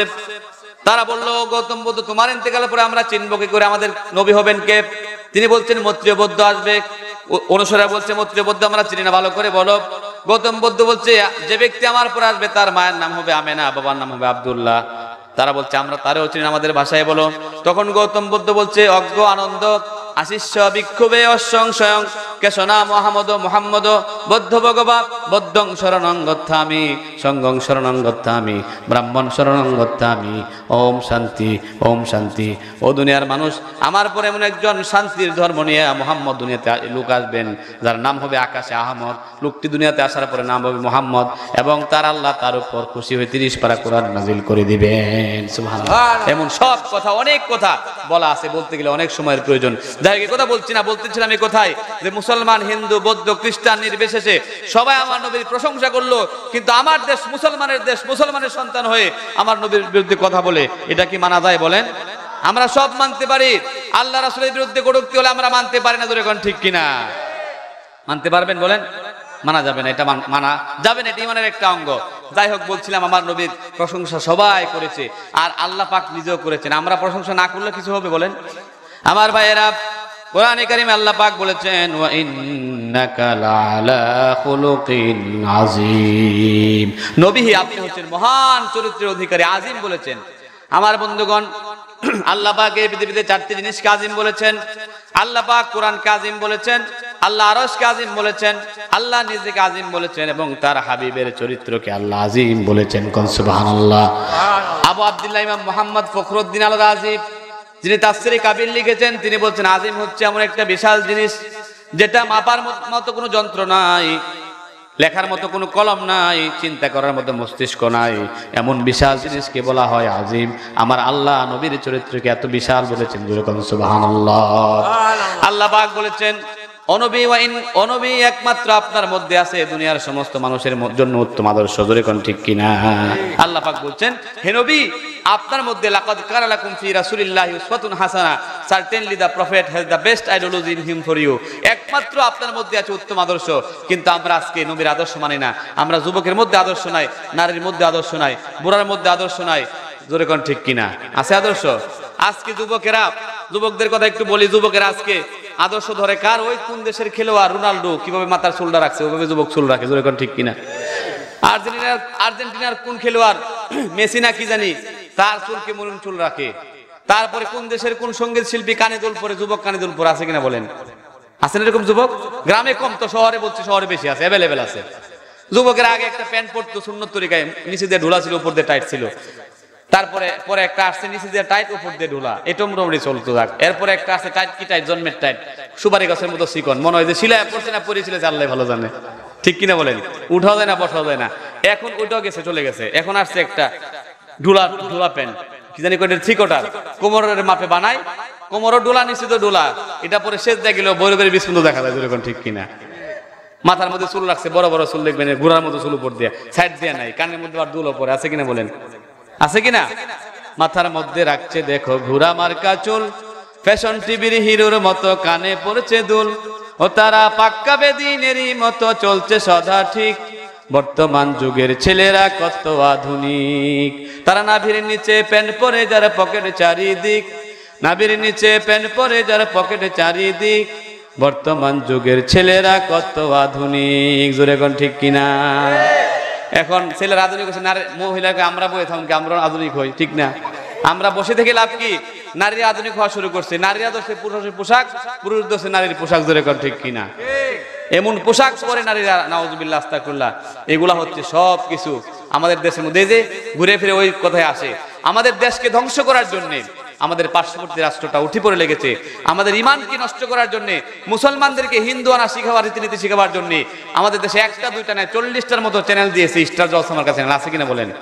এই স্টার জলসা আর জি বাংলা চ্যানেল দেখে বাংলাদেশের মুসলমান মা বোনরা সবচেয়ে বেশি নষ্ট হচ্ছে, ধরে কোন ঠিক কিনা? এখান থেকে পোশাক পড়ছে, এরকম পোশাক যে পোশাক নিষিদ্ধ, এখান থেকে পরকীয়া শিখে প্রেম প্রীতি করতেছে আরেকজনের সাথে, এখান থেকে পোশাকের চাহিদা জন্মাচ্ছে, আর পোশাক না পাওয়াতে আমার দেশের ছোট ছোট বালকরা নিহত হচ্ছে ফাঁসি দিয়া, জোরে কোন ঠিক কিনা? স্টার জলসা জি বাংলা 1 বছর আগে একটা জামা ছিল, পাখি জামা, খুব বেস্ট সেলার ছিল, ঠিক কিনা বলেন? 1 বছর খুব চলছে। এই পাখি জামার জন্য অনেক শিশুরা আত্মহত্যা করছে। পাখি জামার 1 বছর যেতে না যেতে, 1 বছর পূর্তি হতে না হতে আসছে একটা কিরণমালা, ঠিক কিনা বলেন? কিরণমালা আসছে, ওটা পোশাকের মধ্যে কিরণমালা, খাতার মধ্যে কিরণমালা, কলমের মধ্যে কিরণমালা, খাবারের মধ্যে কিরণমালা, সব জায়গায় কিরণমালা, জোরে কোন ঠিক কিনা? নারীরা আর কিছু পড়ুক না পড়ুক, নামাজ পড়ুক আর না পড়ুক, স্বামীর খেদমত করুক আর না করুক, স্টার জলসার অনুষ্ঠান মিস হয় না, জোরে কোন ঠিক কিনা? স্টার জলসা আর জি বাংলা দেখে আমার দেশের হাজার হাজার নারী বেপর্দাশীল হচ্ছে। স্টার জলসা আর জি বাংলা দেখে আমার দেশের শত শত নারী পরকীয়া প্রেমে পড়ে আরেকজনের ঘর সংসার নষ্ট করছে, জোরে কোন ঠিক কিনা? এজন্য স্টার জলসা জি বাংলা মা বোনের এটা হচ্ছে ধ্বংসাত্মক চ্যানেল। এগুলা পরিহার করুন, বিশ্বাস করুন, ভারতের মতো রাষ্ট্রে কোন অঙ্গরাজ্যে স্টার জলসা জি বাংলা নামক কোনো চ্যানেল চলে না। আমি চ্যালেঞ্জ করলাম, আপনারা খবর নিয়ে দেখেন, যদি ভালো হইতো তারা তাদের দেশে চালায় না কেন, জোরে কোন ঠিক কিনা? এজন্য স্টার জলসা জি বাংলা আমার দেশটাকে নষ্ট করতেছে, জোরে কোন ঠিক কিনা? স্টার জলসা হায়ার জি বাংলা নষ্ট করলো আমার সোনার বাংলা, ঠিক কিনা? স্টার জলসা হায়ার জি বাংলা নষ্ট করলো আমার সোনার বাংলা। বুঝে না সে তো বুঝে না, কোরআন হাদিস কিছু মানে না। স্টার জলসা হায়ার জি বাংলা নষ্ট করলো আমার সোনার বাংলা। জোরে কোন ঠিক কিনা? আরো আছে দেখো জল নূপুর, ঝগড়া ঝাঁটি শিখায় সকাল দুপুর। আরো আছে দেখো জল নূপুর, ঝগড়া ঝাঁটি শিখায় সকাল দুপুর। এবার এসেছে ভাই কিরণমালা, এ দেখি ভীষণ এক ঝামেলা। স্টার জলসা হায়ার জি বাংলা নষ্ট করলো আমার সোনার বাংলা। জোরে কোন ঠিক কিনা? এই স্টার জলসা দেখে এমন পোশাক পরতেছে যে পোশাক পরলে আল্লাহ রাসূল বলছেন এমন নারী আসবে কিয়ামতের আগে যারা পোশাক পরে হবে উলঙ্গ, পুরুষের পোশাক নারীরা পরতেছে, এমন পোশাক পরতেছে যেটা না পরাও ভালো। জোরে কোন ঠিক কিনা? আছে না? আছে কিনা বলেন? বলবো কেমন পোশাক? গানে গানে বলি। টাইট ফিটিং জিন্সের পেন পেন্সিল শু পায়, মিহিনি সুতার পাতলা এক শর্ট ফতুয়া গায়। টাইট ফিটিং জিন্সের পেন পেন্সিল শু পায়, মিহিনি সুতার পাতলা এক শর্ট ফতুয়া গায়। শরীরটা সোজা তবু ডান বামে বাঁকায়, দেখো নারী হেঁটে যায়, স্মার্ট মেয়ে হেঁটে যায়। দেখো নারী হেঁটে যায়, চোখে তার লজ্জা শরম নাই। জোরে কোন ঠিক কিনা? আর আমার দেশ এমন হয়ে গেছে যার পোশাক যত খোলামেলা হবে তারাই আমরা স্মার্ট মনে করি। জোরে কোন ঠিক কিনা? নাউজুবিল্লাহ বলেন। প্রায় কেজি খানিক হবে কানের দুইটা দুল, মাথায় আছে বানর কালার 3 স্টেপ চুল। প্রায় কেজি খানিক হবে কানের দুইটা দুল, কানে দুল পড়ছে এমন লম্বা মনে হয় সিরে পড়ে যাবার পরে পরে, ঠিক কিনা? প্রায় কেজি খানিক হবে কানের দুইটা দুল, মাথায় আছে বানর কালার 3 স্টেপ চুল। কন্ডিশনার মেরে সে চুল পবনে উড়ায়, দেখো নারী হেঁটে যায়, স্মার্ট মেয়ে হেঁটে যায়। দেখো নারী হেঁটে যায়, চোখে তার লজ্জা শরম নাই। জোরে কোন নাউজুবিল্লাহ। এই জন্য এই সমস্ত পোশাক পরা যাবে না, আর এই সমস্ত চ্যানেল দেখা যাবে না। রাজি আছেন তো ইনশাল্লাহ? আপনারা আপনাদের স্ত্রীদেরকে এই সমস্ত চ্যানেল দেখাবেন না, মা বোনরা এই সমস্ত চ্যানেল দেখবেন না। দেখলে আপনার ঈমান হারাবেন, এটা অনিবার্য এবং এটা শিওর। এই জন্য আমরা এই সমস্ত চ্যানেল দেখবো না। বলছিলাম যুবকদের কথা। আজকে যুবকেরা নবীর আদর্শের মধ্যে নাই। যুবকেরা দেখবেন কথা যেহেতু আসছে বলে দেই, প্রায় সময় দেখবেন এখন গানের মধ্যে খুব পাগল, গানের ক্ষেত্রে খুব পাগল। আমি দেখলাম আজকেও আসলাম, একটু জায়গা গাড়িতে আসলাম, দেখলাম গান, ট্রেনের মধ্যে গান, জাহাজের মধ্যে গান। জাহাজে আপনারা গেছেন কখনো? জাহাজে যেতে বরিশাল যায় বা অনেক জায়গায় যায়, ওই বড় বড় জাহাজের মধ্যে বড় বড় টিভি আছে কিনা বলেন? তো সব জায়গায় গান আর গান। যুবকরা ইয়ারফোন লাগায় কানের মধ্যে রাখছে, দেখবেন গান শুনতেছে। গানও তো একটা সাইজ মাইজ থাকার কথা। গান শুনে মুসলমানের সন্তান এমন গান শুনে মনে হয় যে সুটা দিয়ে মুখ দিলে মুখ পবিত্র হবে না। জোরে কোন ঠিক কিনা? আগে আমরা শুনতাম, মুরব্বীরা মাইন্ড করেন না, আগে শুনতাম যে গান গাইতো একটু অর্থবোধক গান। আগে গান গাইতো যে আকাশেতে লক্ষ তারা সাত কিন্তু একটারে, গান গাইতো না? অর্থবোধক কথাটা ঠিক আছে, যদিও গান হিসাবে ঠিক না বলা। তারপরে গান গাইছে পরে না চোখের পলক দোহাই লাগে আসল দিয়ে মুখটা ঢাকো, আছে কিনা বলেন? আসল দিয়ে মুখ ঢাকার কথা কোরআন আছে না? এটাও আছে। তারপরে এখন যে গান আসছে ফাইটটা যায় জোড়া দেওয়ার বুদ্ধি নাই। জোরে কোন ঠিক কিনা? এমন মানুষে আমরা আবার সংসদ সদস্য বানাইছি, আমাদের কপাল কত ভালো। জোরে কোন নাউজুবিল্লাহ। রহমত আসবো থেকে সংসদেই গান হয়। জোরে কোন নাউজুবিল্লাহ। এজন্য আমি বলতে চাই সমস্ত গান, যে সমস্ত গান শুনলে আপনার ঈমান থাকবে কি থাকবে না এটাই সন্দেহ, ওই সমস্ত গান গাওয়া যাবে না। হ্যাঁ যুবকেরা, আমি একটা হাদিস পড়েছিলাম, রাসূল বলছেন ইন্নামা বুইস্তু লিকাসরাতিল মাজামির, আমি নবীকে আল্লাহ পাঠাইছেন গান বাজনা মিউজিক্যাল অ্যাকশন ধ্বংস করার জন্য। রাসূল আসছেন মিউজিক্যাল অ্যাকশন ধ্বংস করার জন্য, আর আমরা মিউজিক্যাল অ্যাকশন রে লালন করে। জোরে কোন ঠিক কিনা? পিকনিক গেলে আমরা ব্যান্ড সঙ্গীতের টিম নিয়ে যাই। জোরে কোন ঠিক কিনা? আছে না যুবকেরা? হ্যাঁ, গান শুনবেন এমন গান। যুবকেরা এখন মুসলমানের সন্তান, বাংলাদেশের গানও গায় না, হিন্দি গানের পাগল। জোরে কোন ঠিক কিনা? বাংলা মানুষ কয় কুছ কুছ হুতা হ্যায়, হিন্দি গান গায়। আসছে বৈশাখ মাস, গান গায় হিন্দি বিকাল বেলায়। আসছে 21 ফেব্রুয়ারি, গান গায় হিন্দিদের। জোরে কোন ঠিক কিনা? এমন মহব্বত আমাদের। এজন্য যুবক ভাইরা, এটা যদিও হেসে হেসে মেসেজ করে দিচ্ছি, গান শুনবেন না। গান শোনা হচ্ছে গুনাহ, এবং এই গান শুনলে আপনার ঈমান থাকবে না। কিছু গান এরকম আছে, আমরা এমন গান এখন গাই যে গানের একটা কথাও ইসলামের পক্ষে না। সবগুলা কথা শিরকি কথা, সবগুলো কথা ফাহেসা কথা। যে সমস্ত গানের কথা আমাদেরকে আপনার জিনার দিকে ধাবিত করে সমস্ত গান গাওয়া যাবে না। ইসলামী গান গান, ইসলামী গান মোবাইলে লাগান। কত সুন্দর গান আছে না? আছে কিনা বলেন? কত সুন্দর গান আছে দেখেন। আমি বলি, নজরুল বলছেন, তুমি কত সুন্দর কি করে বোঝাই, কোনো ভাষা পাই না খুঁজে তোমার তুলনা তুমি নিজে। আল্লাহ কত সুন্দর কি করে বোঝাই, বেকারার প্রজাপতি গোলাপের বুকে কি করে দোলাই পাখা বুক ভরা সুখে, কার সুখে এত সুখী বুঝে আসে না যে, তোমার তুলনা তুমি নিজে। জোরে কোন ঠিক কিনা? তিনি কত সুন্দর গান গেছেন, ত্রিভুবনের প্রিয় মুহাম্মদ এলো রে দুনিয়ায়, রে সাগর আকাশ বাতাস দেখবে যদি আয়। এই সমস্ত গান, অনেক সুন্দর সুন্দর গান আছে, এগুলা গাইতে পারেন, বলতে পারেন, শুনতে পারেন, সমস্যা নাই। মোবাইলের রিংটোন দিয়ে রাখবেন, আমরা ইনশাল্লাহ এখন থেকে আমল করবো। রাজি আছেন ভাই ইনশাল্লাহ? অন্তত মোবাইলের রিংটোনে আমরা গান দিব না, যে গান ওয়েলকাম টুন আছে একটা, আমি কল দিলাম আপনাকে, গান লাগা রাখছেন, আমার ফ্রি গান শোনা লাগলো, গুনাহ হইলো, এরকম রিংটোন আমরা দিব না, গান আমরা বাজাবো না। রাজি আছেন ইনশাল্লাহ ভাই? আরেক প্রকার মানুষের কথা বলে শেষ করছি, আলোচনা লম্বা আলোচনা শেষ করা যাবে না আজকে।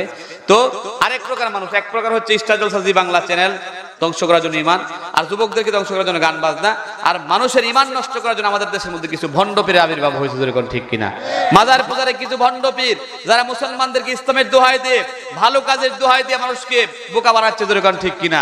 এই সমস্ত ভণ্ড পীর আপনাদের এলাকায় আছে কিনা আমি জানি না, তবে আমাদের এলাকায় আছে। আমি ওই সমস্ত ভাইদের কথা বলতেছি, আপনারা কেউ কষ্ট পাওয়ার কিছু নাই, কষ্ট পেলেও আমি বলবো। এখন বলবেন হুজুর ভণ্ড পীর আমরা চিনবো কি করে? আমি শুধু চিনার ফর্মুলাটা বলবো, তাদের পরিচয়টা বলবো আমি গানে গানে। দেখেন ভণ্ড পীরদের পরিচয় কি আমি বলি প্রায় সময়, এটা দরকারি কথা।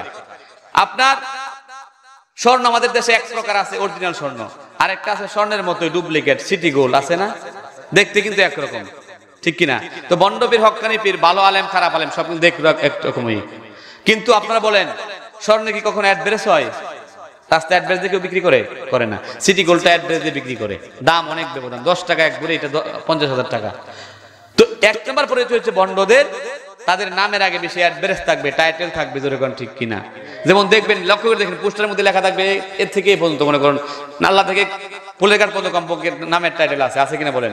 জনাব, আলহাজ, শাহ, সৈয়দ, সুফি, মুজাদ্দে জামান, সদরঘাটের কামান, গুলিস্তানের বিমান, আশিকের শয়তান, মাহবে সুবানি, সারাগায় সুলকানি, কুতুবের রব্বানি, জনাব সেরাগালি, আছে কিনা? এরকম 32-33টা টাইটেল তার নামের আগে, নাম খুঁজতে পাওয়া যায় না। এরকম 32-33 টাইটেল যারা আছে, তার কি ক্ষতি দুনিয়াতে দেখেন। আখিরাতে জাহান্নাম নিশ্চিত, দুনিয়াতে ক্ষতি হচ্ছে। আশরাফ আলী থানভী রাহমাতুল্লাহ একটা ঘটনা লিখছেন যে, এক 32 টাইটেলওয়ালা পীর একবার গেছে ওয়াজ করতে, যা রাত বেশি হয়ে গেছে, ফেরার পথে দেখে প্রচন্ড কুয়াশা, গাড়ি নিয়ে আগাবার কোনো সুযোগ নাই। খাদেমের বলতে, খাদেম এক কাজ করো, আমরা রাত্রে এখানে যাপন করি, সকালবেলা আমরা এখান থেকে ফিরি, কুয়াশার মধ্যে যাওয়া যাবে না। কয় ঠিক আছে, তো তুমি দেখো কোনো হোটেলে সিট আছে কিনা। খাদেম গেছে সিট দেখার জন্য, যায় দরজায় নক করছে, ম্যানেজার উঠছে, এই কে এত রাত্রে? কয় আমি আসছি, একটু খুলেন। কয় আপনার হোটেলে কোনো সিট আছে? তো ম্যানেজার বলছে সিট টিট পরে, আগে বলে থাকবে কে? খাদেম বলছে থাকবে জনাব, আলহাজ, শাহ, সৈয়দ, সুফি, মুজাদ্দে জামান, সদরঘাটের কামান, 32 নাম বলছে। ম্যানেজার কয়, হ্যাঁ এত রাত্রে আমার এখানে 32 জনের সিট নেই, যাও হেনতে, এত রাত্রে তো সিট থাকবো, যাও হেনতে। তারা দিচ্ছে, দেওয়ার পরে ওই হুজুরের কাছে এসে বলছে, হুজুর সিট নাকি হোটেলে নাই। কয় তাহলে কি করবো, চল এক কাজ করি, এখানে শুয়ে থাকি, শুয়ে রাত কাটায় দেই। রাত কাটানোর পরে যখন ফজর আজান হয়েছে, পিসাব উঠছে, মাশাআল্লাহ অনেক সুন্দর চেহারা, পাগড়ি পুগড়ি আছে, উঠছে। উঠার পরে দেখে মশার কামড়, পিসাবের চোখের মধ্যে ঘুম নাই। তো খাদেম, এই ম্যানেজার বললো, আপনার কি? খাদেমের বললো, উনি কে? উনি তো আমার এলাকার পিসাব, বড় হুজুর। কয় মিয়া, এত বড় হুজুর তো কষ্ট করলো, তুমি আমার বলবা না আগে? কয় তুমি আবার ব্যাট করো, তোমার জন্য তো কষ্ট করছে হুজুর। আমি আবার কি করলাম? কয় তুমি তো হোটেলে জায়গা দাও নাই, সিট দাও নাই। কয় তুমি কি সিট চাইছিলে? কয় আমি তো চাইছিলাম। কয় তুমি কয়জনের সিট চাইছিলা? কয় কেন, একজনের সিট চাইছিলাম। কয় তুমি 32টা নাম বলছিলা। কয় এগুলো আমার হুজুরের নাম না, এগুলো নামের টাইটেল। ম্যানেজার কাজটা করলা, হুজুরের টাইটেলের কারণে আজকে এত কষ্ট করলো। হুজুর সঙ্গে সঙ্গে তওবা করে বলছে, আল্লাহ এই এত 32টা টাইটেল থাকার কারণে দুনিয়াতে হোটেলে জায়গা পাই না, এখন তো জায়গা পাবো না, সব নামের টাইটেল আজকে থেকে বাদ দিলাম। আমার ভাইয়েরা, আল্লাহ নবী দিলেন শ্রেষ্ঠ বীর, টাইটেল নাই। হযরত আবু বকর সিদ্দিক রাদিয়াল্লাহু আনহু, ওমর, উসমান, আলী রিদওয়ানুল্লাহি তাআলা আলাইহিম আজমাইন, শ্রেষ্ঠ বীর, টাইটেল নাই। শাহজালাল, শাহপুরান, খান জাহান আলী খান, শাহ মাকদুম, আব্দুল কাদের জিলানী রাহমাতুল্লাহ আলাইহি, তারা ছিলেন শ্রেষ্ঠ বীর, টাইটেল নাই। অতএব যাদের নামের আগে টাইটেল লাগবে, তারা হচ্ছে 1 নম্বর ভণ্ড পীর। জোরে কোন ঠিক কিনা? 1 নম্বর পরিচয়।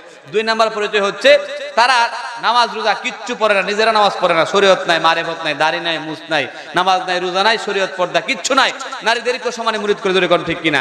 আরো বলে আমার নাম হচ্ছে বিশ্ব জাকির মঞ্জিল, যদি আমার এখানে যায় তাহলে হিন্দু বৌদ্ধ খ্রিস্টান সবাই জান্নাতে, জোরে কোন নাউজুবিল্লাহ। অথচ মনে রাখবেন আমার আল্লাহ পাক বলেছেন 3 নম্বর সূরা আল ইমরানের 85 নম্বর আয়াত, আল্লাহ বলছেন ওমাই ইয়াবতাগি গায়রাল ইসলামি দীনান ফালা ইউকবালা মিনহু, they will never be accepted who has taken something other without Islam. Islam গ্রহণ না করে যত নেক কাজই করুক না কেন, যত পীরের দরবারে যায় কোনো লাভ হবে না। আর ওই পীর বলছে আমার কাছে আসলে হিন্দু জান্নাতি, জোরে কোন নাউজুবিল্লাহ। It is open contradiction to the teaching of the holy Quran, এটা কোরআনের সাথে সাংঘর্ষিক। অতএব বোঝা গেল হে পীরও বন্ড, দরবারও বন্ড, জোরে কোন ঠিক কিনা। তারা নিজেরাই নামাজ পড়ে না, দাঁড়িয়ে রাখে না, ক্লিন শেভ। আছেন এরকম পীর? বিশ্বাস না হলে আমার কাছে মোবাইলে ছবি আছে, দেখে দেন মসজিদে বৈশা ক্লিন শেভ করা পিসাব। নারীরও নেই, মুরুদেরও নেই, সব নারীরও মুরুদ সমানে, পর্দা বসে লাগে না, জোরে কোন নাউজুবিল্লাহ। এমন পীর, ভণ্ড পীর, চিনতে পারছেন? কত পীরে সপ্তাহে সপ্তাহে ক্লিন শেভ করে, দিনের বেলায় শুধু ঘুমাই, রাত্রে যায় দরবারে। কত পীরে সপ্তাহে সপ্তাহে ক্লিন শেভ করে, দিনের বেলায় শুধু ঘুমাই, রাত্রে যায় দরবারে। নারী মুরিদ পুরুষ মুরিদ সবই যে সমান, খাজার নামে জিকির ধৈরা গাজায় মারে টান। আছে কিনা বলেন? ভাই রে ভাই কোথায় যায়, ভণ্ড পীরের অভাব নাই, তাদের কাছে মুরিদ হলে ঈমান রাখাই বড় দায়। আর কত পীর বাবাজি গ্রামগঞ্জে আসে, নামাজ রোজা লাগবে না এ ফতুয়াটা কষে, জোরে কোন নাউজুবিল্লাহ। যেখানে আল্লাহর নবীরা পর্যন্ত নামাজ পড়েছেন, আমাদের নবী অসুস্থ মৃত্যু সজ্জায় শায়িত, তাও নামাজ পড়েছেন। আর বন্ডরা আমাদের কাছে মুরিদ হইলে নামাজ লাগবে না, জোরে কোন নাউজুবিল্লাহ। কত পীর বাবাজি গ্রামগঞ্জে আসে, নামাজ রোজা লাগবে না এ ফতুয়াটা কষে। 10টি টাকা দিলে তারে গুনাহ মাফ হয়, পুল সিরাত পার করিবে তার ওসিলায়। হায় রে ভাই কোথায় যায়, ভণ্ড পীরের অভাব নাই, তাদের কাছে মুরিদ হলে ঈমান রাখাই বড় দায়, জোরে কোন ঠিক কিনা। এই জন্য এ সমস্ত পীরদের কাছে যাওয়া যাবে না। এ সমস্ত পীরদের কাছে, বিশেষ করে দেওয়ানবাগি, আটটসি, এনায়েতপুরি, চন্দ্রপুরি, আরো কত নাম আমি সবগুলো জানি না। এই সমস্ত পীর হচ্ছে ভণ্ড পীর। নিঃসন্দেহে এদের কাছে গেলে ঈমান থাকবে না, আমল নষ্ট হবে, জান্নাত হারাবেন, জোরে কোন ঠিক কিনা। এদের কাছে যাওয়া যাবে না। আর বিশেষ করে মা বোনরা যারা আছেন তারা পর্দায় চলবেন, স্বামীর খেদমত করবেন, আল্লাহ রাসূলের তরিকা অনুযায়ী চলবেন। তো এই জন্য এই বলছিলাম যে আল্লাহ রাসূলের আদর্শ লাগবে এক কথা, যেহেতু রাসূলের আদর্শ হচ্ছে সবচেয়ে শ্রেষ্ঠ আদর্শ। আল্লাহ রাসূল, আল্লাহ পাক চ্যালেঞ্জ করেছেন, ঘোষণা করেছেন। আমরা এখন আদর্শ অনুসরণ করি অমুক নেতার তমুক নেতার, জোরে কোন ঠিক কিনা। আর স্লোগান দিয়ে অমুক নেতার চরিত্র ফুলের মতো পবিত্র, নামাজ পড়ে না, একক তো ডাক দিলে হয় বিরক্ত, শয়তানের বড় ভক্ত, জোরে কোন ঠিক কিনা। নেতার চরিত্র দিনে একরকম, রাত্রে একরকম, ঘরে একরকম, বাইরে আর একরকম, কর্মীর সামনে একরকম, আবার ভিতরে গিয়ে আরেক রকম, ইনস এন্ড আউট এক এক রকম। একটা হচ্ছে পাবলিক ক্যারেক্টার, একটি হচ্ছে পার্সোনাল ক্যারেক্টার। আর আমার নবীর চরিত্র ছিল, রাসূল বলছেন আমার চরিত্র রাতে যেমন দিনে তেমন, দিনে যেমন রাতে তেমন। কোন সুবহানাল্লাহ। এই জন্য আল্লাহ নবীর আদর্শ অনুসরণ করতে বলা হয়েছে। আমার ভাইয়েরা, হযরত আনাস রাদিয়াল্লাহু তাআলা আনহু হাদিসটি বর্ণনা করেছেন। তিনি বলছেন আজ থেকে ১৫০০ বছর আগে আমার বয়স যখন মাত্র ৮ বছর, আল্লাহর নবীর সাহাবী বলছেন আমার মা আমারে নিয়ে গেছেন নবীর দরবারে, গিয়া বলছেন ইয়া রাসূলুল্লাহ, ইয়া হাবিবাল্লাহ, হে আমার বড় ছেলে আনাস, হে রাসূল আপনার জন্য আমি উৎসর্গ করে দিলাম, এমন ছেলের আমার দরকার নাই, আপনার দরবারে থাকবে, আপনার কদম মোবারকে থেকে আপনার খেদমত করবে, আর আপনার পবিত্র জবান থেকে নিঃসৃত হাদিসের বাণীগুলি মুখস্থ করবে। আল্লাহ রাসূল, আমার আর এই ছেলের দরকার নাই, হে রাসূল আমার ছেলের জন্য একটু দোয়া করে দেন। আল্লাহর নবী দোয়া করলেন, তিনি দোয়া করলেন ইয়া আল্লাহুম্মা বারিক ফি হায়াতি, বারিক ফি মালিহি ওয়া আওলাদিহি ওয়া আতিল উমরা ওয়াগফির যামবা। আল্লাহ পাক আল্লাহ নবী বললেন, ও আল্লাহ আমার এই ছোট্ট খাদেমকে আল্লাহ তুমি তার হায়াত বাড়ায়া দাও, তার মাল বাড়ায়া দাও, তার সন্তান সন্ততি বাড়ায়া দাও, এবং তার সমস্ত গুনাহগুলি তুমি মাফ করে দাও। চারটা দোয়া করলেন, আল্লাহ তার হায়াত বাড়ায়া দাও, সন্তান বাড়ায়া দাও, আল্লাহ মাল সামানা বাড়ায়া দাও। আনাস বলছেন আমার জন্য আমার নবী দোয়া করেছেন, আল্লাহ দোয়া কবুল করেছেন। আল্লাহ পাক আমার হায়াতে তো বাড়ায় দিয়েছিলেন, আমার বংশের 90 জন লোককে আমি জানাজার নামাজ পড়ায়া কাফন দাফন করার তৌফিক আমার হয়েছিল। আল্লাহ আমার অনেক সন্তান দিয়েছিলেন, আল্লাহ নবীর দোয়ার বরকতে এত সম্পদ আমার হয়েছিল, প্রতি বছর 2টা উট বোঝাই করে করে আমি আনাস যাকাত দিতাম। জোরে কোন সুবহানাল্লাহ। আল্লাহ নবী সাহাবী আনাস বলছেন, আমি নবীর জন্য 8 বছর বয়সে আসলাম, 18 বছর পর্যন্ত দীর্ঘ 10টি বছর খেদমত করলাম। দীর্ঘ 10 বছরের ভিতরে আমার নবী আমারে কোনোদিন একটা ধমক দিয়েও কথা বলেন নাই। সুবহানাল্লাহ। 10 বছর লোকটা খেদমত করলো, আল্লাহ নবী ধমক দিয়ে কথা বলেন নাই। ছোট মানুষ গরম পানি আনতে বললে ঠান্ডা এনেছেন, ঠান্ডা বললে গরম আনাই তো স্বাভাবিক, কিন্তু আল্লাহ নবী কোনোদিন তার কাজের মধ্যে দোষ ধরে নাই। এবার চিন্তা করুন, এমন আদর্শবান মানুষ কি পৃথিবীতে খুঁজলে আরেকজন পাওয়া যাবে নাকি বলেন? একজনও পাবেন না। এজন্যে আল্লাহ পাক বলছেন নবীর আদর্শ অনুসরণ করো। আল্লাহর কসম, আল্লাহ রাসূলের আদর্শ যত বেশি বাস্তবায়ন যে করবেন তার জীবন তত সফল হবে। আল্লাহ রাসূল এমন একজন নবী ছিলেন যিনি তার জীবদ্দশায় মাত্র 23 বছরের জিন্দেগিতে সমস্ত মানুষের জন্য, ব্যক্তি, পরিবার, সমাজ, রাষ্ট্রে আপনি দেশ কিভাবে চালাবেন, সেক্রেটারিয়েট কিভাবে চালাবেন, সংসার কিভাবে চালাবেন, সমাজ কিভাবে চালাবেন, সব কিছু আল্লাহ রাসূল পুঙ্খানুপুঙ্খভাবে সাহাবায়ে কেরামকে দেখাই গিয়েছেন। যদি আল্লাহ রাসূলের আদর্শ বাকি থাকতো, না থাকতো, কোথাও বলতে পারতেন যে এখানে তো আদর্শ নাই। একদম পাকঘর থেকে নিয়ে সংসদ ভবন পর্যন্ত, আপনার হাল চাষ থেকে নিয়ে আপনার বিমান চালানো পর্যন্ত সব জায়গায় রাসূলের আদর্শ আছে কিনা বলেন? সব জায়গায় আছে। এই জন্যে আল্লাহ রাসূলের আদর্শ অনুসরণ করতে হবে। যে ব্যক্তি যত বেশি আদর্শ অনুসরণ করবেন সে ব্যক্তি তত সফল হবেন। এই জন্য আল্লাহ রাসূল আল্লাহ পাক এই ওয়াদাগুলো করেছেন যে রাসূলের আদর্শ অনুসরণ করো। আমার ভাইরা, আল্লাহ রাসূল তো এমন একজন পয়গাম্বর, দেখেন যে পয়গাম্বরের মর্যাদা এত বেশি, অন্য নবীদের সাথে তুলনা করাও ঠিক না। আমি একটা কথা বলি শেষ করে, আসলে আমি কথা বলতে কষ্ট পাচ্ছি, একটা কথা বলি শেষ করতেছি। দেখেন আল্লাহ নবীর মর্যাদা এত বেশি, দুনিয়াতে যত মানুষ আছে, আমরা আছে, আমাদের পিতা আছে, আমার পিতা আছেন, আপনাদের অনেকের আছে, দাদা আছে, পরদাদা আছে, এরকম সিরিয়াল আছে না বংশের, কি বলেন? এভাবে কিন্তু আদম পর্যন্ত গেছে। এখন আপনারা কি কেউ আপনার বাবা থেকে নিয়ে আদম পর্যন্ত নাম বলতে পারবেন? বলতে পারবেন না।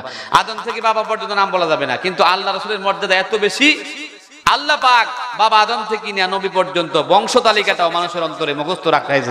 সুবহানাল্লাহ। আমি সেগুলো বলতেছি। হযরত আদম আলাইহিস সালাম ছিলেন আদি পুরুষ, আদি পিতা হযরত আদম আলাইহিস সালাম।